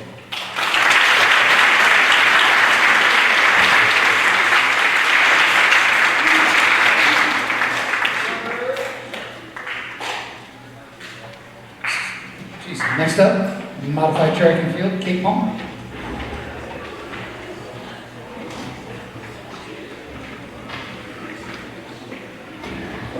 Aria? All right, modified track friends, come on down.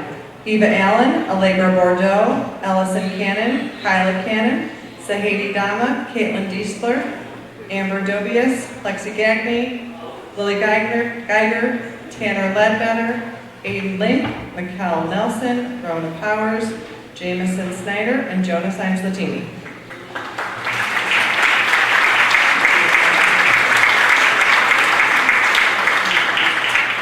All right, so this year marked just the 2nd year of modified track at Alfred-Almond. And we had 15 student athletes participate. 13 of these guys will be moving up to varsity next year, so it's gonna be a building year, so talk to your 6th and 7th graders. So our season consisted a lot of practicing, learning new skills, trying a variety of events from throwing to jumping to running to relays, and kind of finding out what was a good fit for everybody, because there's something for everybody at track. We had 6 track meets. At each meet, we competed against teams from Addison, Arcourt, Canasrega, Avoca Prattsburg, Canasteo Greenwood, Camp El Savona, and Hammondsport. It was pretty fun for them to get to compete against the same kids every time, because they built some friendships, they figured out who they could beat, they figured out who they wanted to beat. It's pretty exciting. We're really thankful for the help from varsity. Mrs. Donlin and Mr. Dwyer and Mr. Murphy helped us out a lot, as did the varsity athletes. I appreciate your guidance of these guys and kind of taking them under your wing and using your skills and sharing that with us. I I'm really thankful for all of your hard work and dedication, and I can't wait to see you guys run next year. Have a great summer.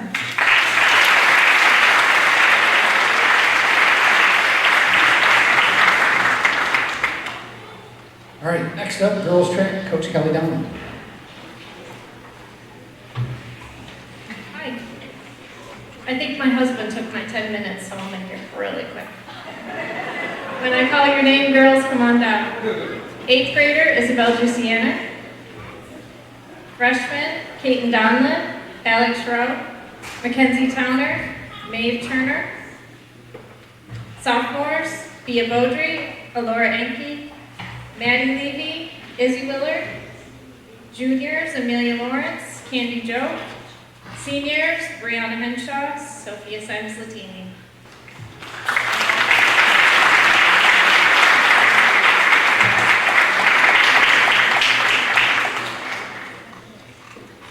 I want to start by saying thank you to the parents of these girls. They went above and beyond to help us out this year. They stepped up and volunteered at our home meets. We truly could not have done those without you.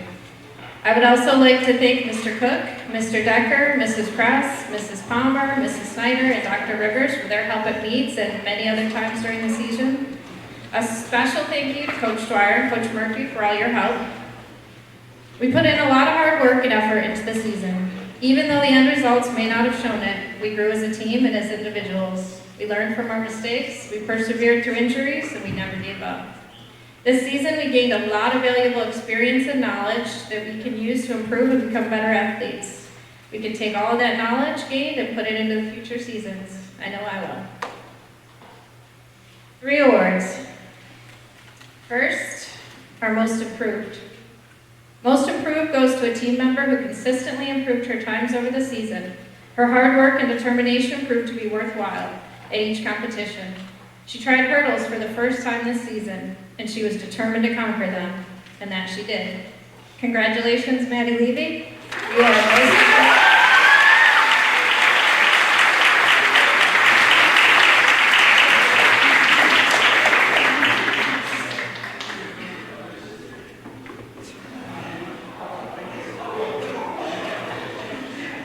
Sportsmanship Award goes to an athlete who shows exceptional character.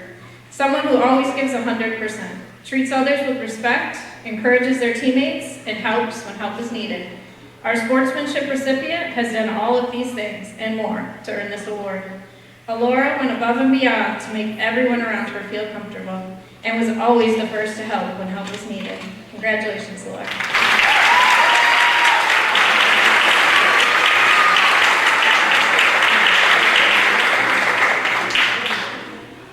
The MVP award goes to a team member that scored us the most points this season. That may seem like an easy task, but it's not. We almost always compete against much larger teams. This gives them a huge advantage at taking first, second, or third place in each event.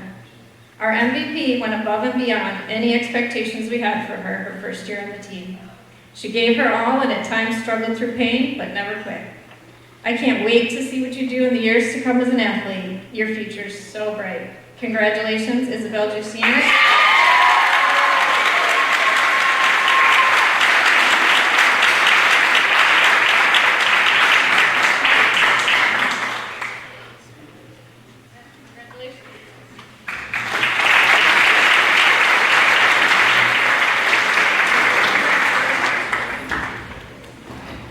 Next up, boys varsity track, Coach Adam Doyle.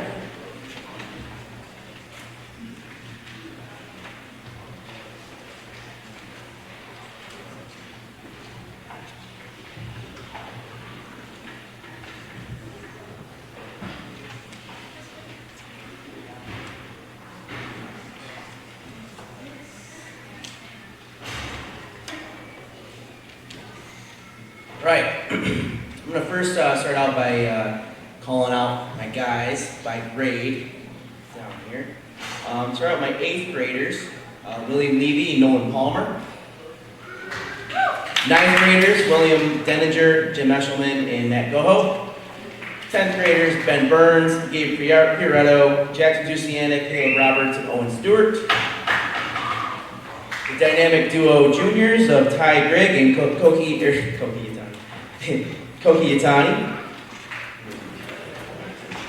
And the seniors, 8 of them, Max, hope you can hear from here, Boogie Vikov, Eric Butts, Jack Burns, Dylan Cannon, Brendan Dickinson, Brendan Lang, Blake Ledbetter, and Niall Regas.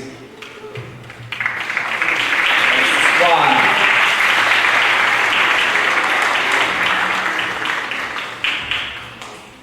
Once again, thank you to the board and Mr. Cook, Mr. Dusenberry, Dr. Rivers for giving me this opportunity this year, and it's an absolute pleasure.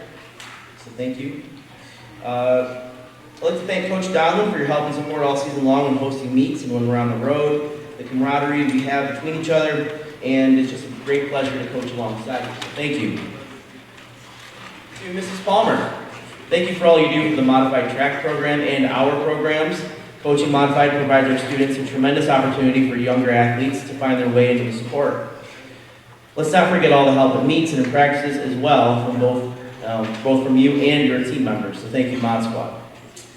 Coach Murphy could not be here tonight. Love to Ben, but Coach Murphy, thank you so much for volunteering and benefiting our programs this year. We really appreciate your energy and attention to detail, getting the most out of our jumpers and hurdlers.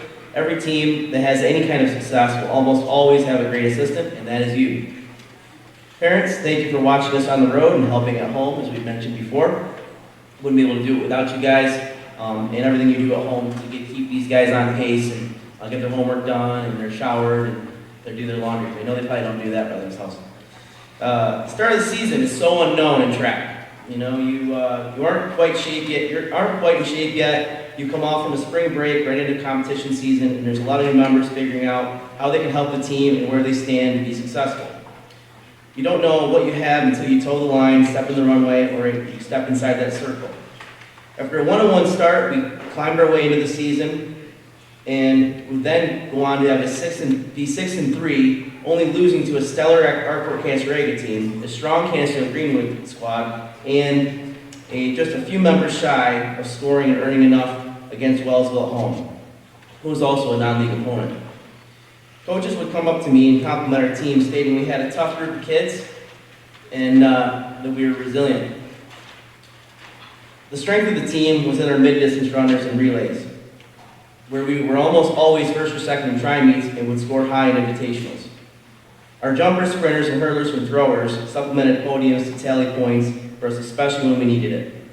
At sectionals, we had 2 runner-up finishers with Ty Grigg in the 400, and the 4x400 relay team with Jack Burns, Jackson Jusianic, Koki Yatani, and Ty Grigg. Dylan Cannon would launch himself to become this year's Class B Section 5 champion in pole vault after only vaulting for 2 years.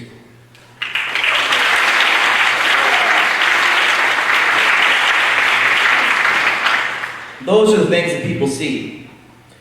Those are the most notable performances of the season, but looking back at the PRs from the 9th and 10th graders coming through, we're now coming into their own. And it's 8th graders like Will Levy going into relays and running well, and Nolan Palmer jumping on 5'2" on raw talent. It's seniors who came out for the team this year to help fill voids in events we couldn't have scored in without them. It's seniors who have been part of this program for 3 years or more that made a big impact in leadership and team morale. Brendan Dickinson, Dylan Cannon, Jack Burns, and Niall Regas, thank you. Track is very objective. You do measure yourself to a performance, but it's a process that gets you there. The true measure is what you put into preparation. It's nobody around to watch you do rep after rep, interval after interval, and an eventual cool down when you stand on top of that workout behind you. The more you do it, the more it means to you and your teammates. This group took great pride in preparation and competing in every phase of the season. This team genuinely cared about each other, and they're always right there, trackside or in the infield, cheering on all their teammates around the track. They celebrate each other's successes positively and also pick each other up when someone isn't having their greatest practice or meet. This is a great group of kids, and a strong bunch of captains that were always there to work. They were always fun to work with and stood up to expectations and tasks ahead of them. Seniors, you're on a new starting line. Take what you have here and learn, and apply it to the next phase in events of your life. Progress, as we know, is not always fast, but is consistent with effort and focus to be successful. Embrace your challenges, celebrate your successes, and always look ahead to the next goal in front of you. You will go on to impact this world with your efforts, talents, and energy. Make yourself, families, and communities proud. Thank you to all the seniors, Max, Eric, Blake, Brennan, Jack, Niall, Brennan, and Dylan. Best of luck of you to all in your future endeavors. This year we had many great members on the team displayed amazing sportsmanship, which I think is the current theme in all Alfred-Almond athletics tonight. In times of victory and defeat, this team held their head high and maintained respect no matter what the outcome. Unfortunately, I have to choose one member for this award. He does not let things get him down and always stays positive regardless of what happens in his race or the jump he's competed in. Sportsmanship is not only winning and losing with grace. The member I'm talking about, who is a captain, is just as excited for the success of his team as if it were his own. There were days when I know he wasn't happy with himself, but he did not let that affect his effort, nor how he carried himself among his teammates and opponents. This year's Sportsmanship Award goes to Brendan Dickinson.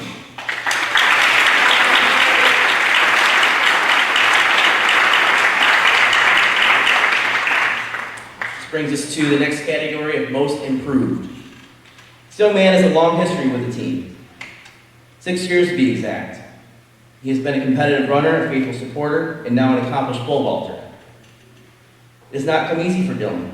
He experienced initial success as a 7th grader on the track, and physical setbacks would not allow him to follow that path. It wasn't until his junior year that he would begin pole vaulting. He had a desire and ability to pole vault, but if you know anything or two about vaulting, it is something you don't just learn overnight. It takes many sessions and going over piece by piece to be successful. Last year, he was not as consistent as he would have liked, and he was not yet comfortable on the pole. But fast forward to this year, he invested himself physically, mentally, and purposefully in all phases of pole vault. He was so focused and driven, he went to Rochester to further work on his technique and form after practice.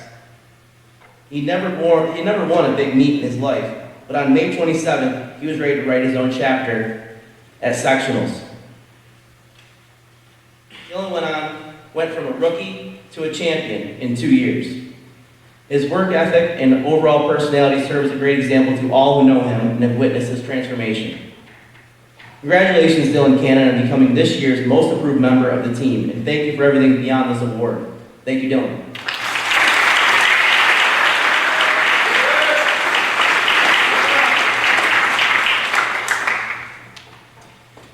Our third and final category, the MVP of the team. If I could have chose 2 for this award, I would have.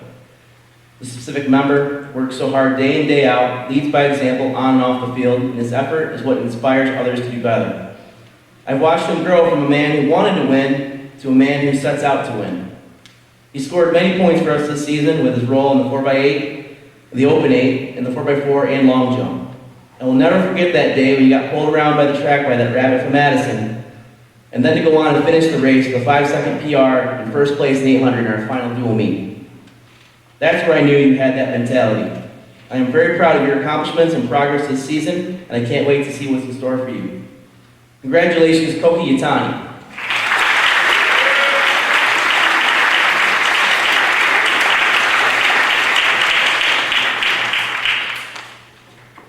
Underclassmen, take advantage of opportunities to make yourselves better in the weight room in the summer workouts. And thank you everyone for a great, rewarding season, and have an amazing summer, guys. Thank you. The 2023 track team.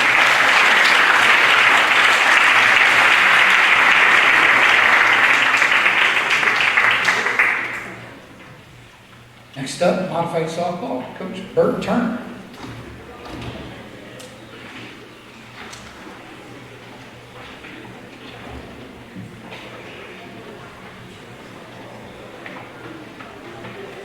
Evening. Thanks for everybody who stuck it out. Before I bring the young ladies down, there are a few people that are deserving of my public gratitude. I want to thank Susan Snyder, Casey Dusenberry, and Brett Dusenberry for lightening the load this year, keeping our scorebook and coaching first base during contests. You were excellent role models of volunteerism for our daughters and granddaughters.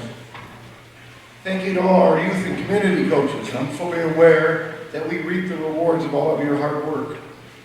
Thank you to administration and athletic director Greg Cook for your support of athletics, And gratitude goes to our parents who kept our daughters and granddaughters encouraged during contests. Thank you. Now, if I could invite down the members of the 2023 Modified Softball Team, 7th graders, Allison Kernan, Sadie Price, Libby Barnett, and Josie Turner.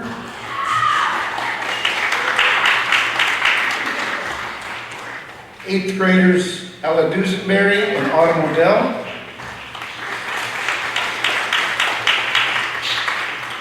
And our freshmen, Elena Flint, Alexis Kuhn, and Kendra Sage.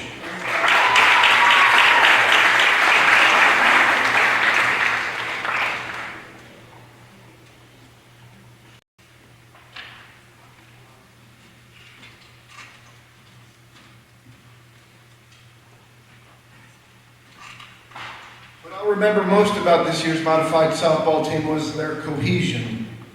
There were only 9 of them, and for obvious reasons, they were each vital to each other.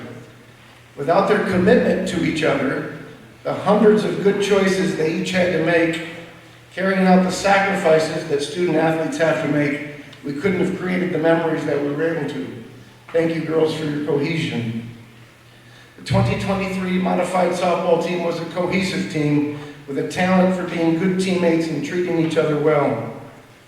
Overcoming playing most contests with just 8 players, the team finished with 5 wins and 5 losses. The girls outscored their opponents 124 runs to 100. They outhit them with 73 hits to 23 hits on the season. They produced a better team batting average, 363 to 126. They struck out 59 less times and accepted 8 more free passes. The team demonstrated progress, evidenced by losing their season opener to Canisteo Greenwood 11-10, and then soundly defeating them in the finale 20-8. Thank you, ladies, for your efforts, the wonderful memories, and your commitment to each other.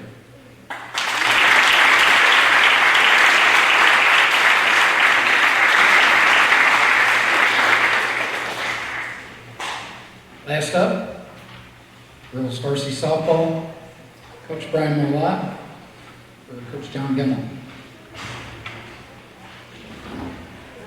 All right, Coach Gemmel couldn't make it tonight, so he asked me to step in. First, I'm just gonna have all the girls come down. I can read one by one. Just come on down, I'll just get started because this is quite lengthy.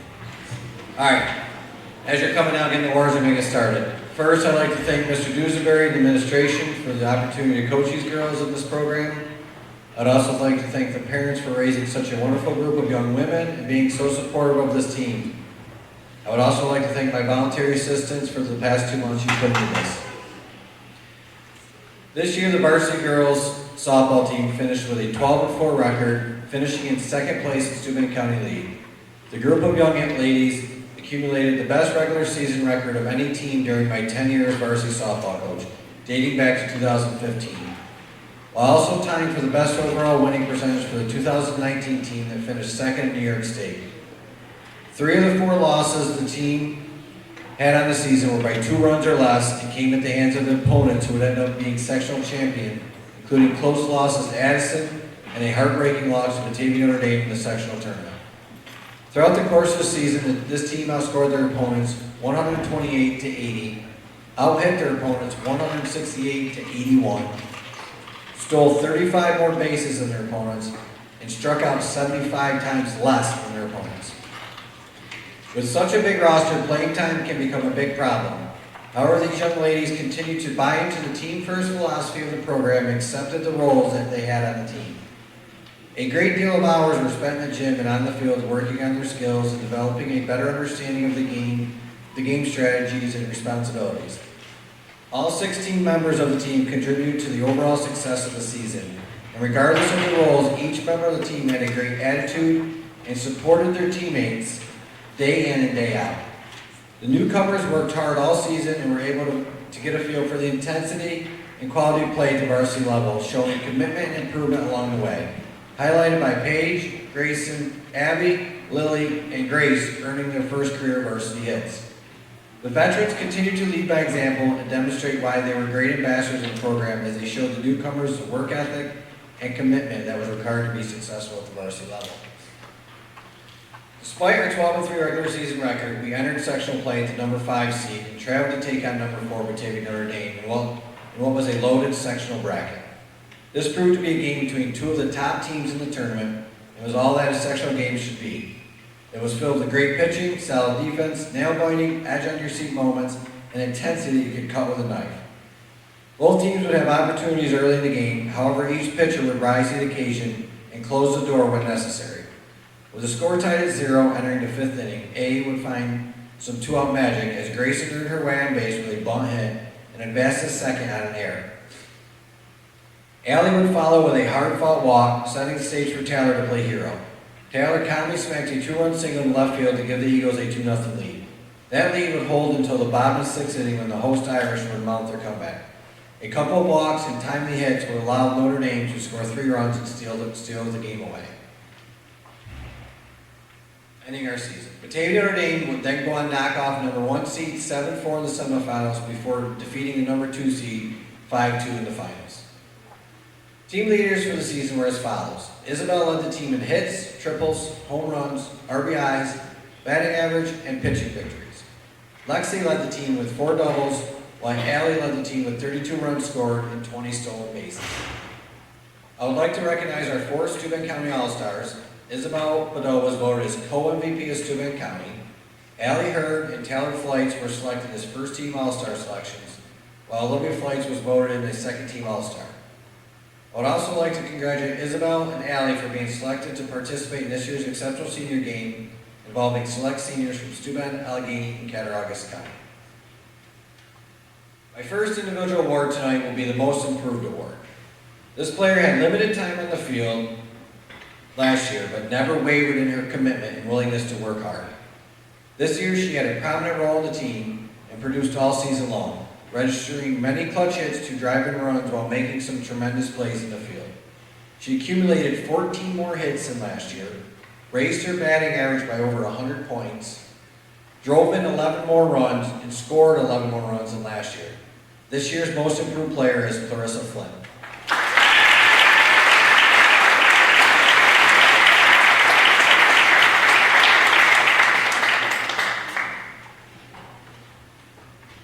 The second award tonight will be the Sportsmanship Award. This young woman is one of the many players who has wholeheartedly adopted our team-first mentality. She routinely put the team's interest ahead of hers, celebrated her teammates' success, and was always positive and upbeat. She was always asking and willing to lend a hand to her coaches, whether it be picking up equipment or getting things ready for practice, and genuinely plays for the love of the game and her teammates. She is the epitome of a team player. The Sportsmanship Award goes to Lily Perkins.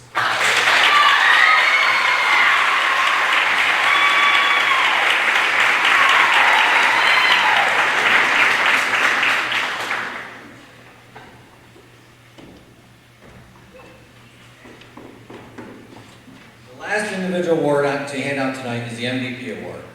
This young woman put together one of, if not the best season I've ever had the pleasure to experience since taking over the program.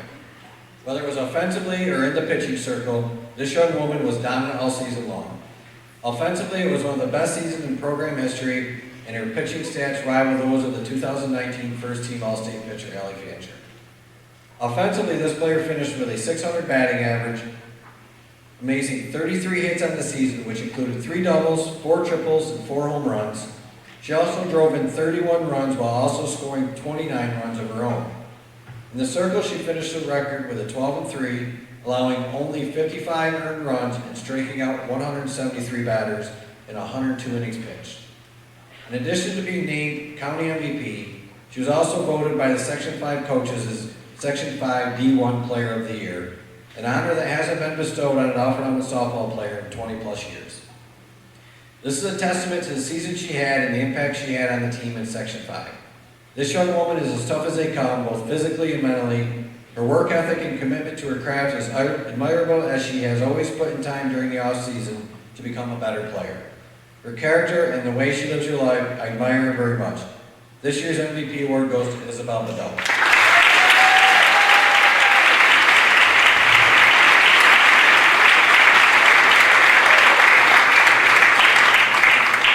In closing, I want to thank you again, ladies, for your effort and commitment that you have given us this season. The memories that we have made and the success you have had this season will last a lifetime. I hope I have had half the impact on you as you had on me. To the 6 seniors, Isabel, Allie, Lexi, Chloe, Clarissa, and Lacey, I will forever be grateful to your time, commitment, and memories. You've been a great ambassadors for the program. We will surely miss you, and I wish nothing but the best as you now move on to the next phase of your life. To those of you returning next season, carry on our tradition of hard work and being a good teammate. I look forward to what the journey has in store for next season. Thank you.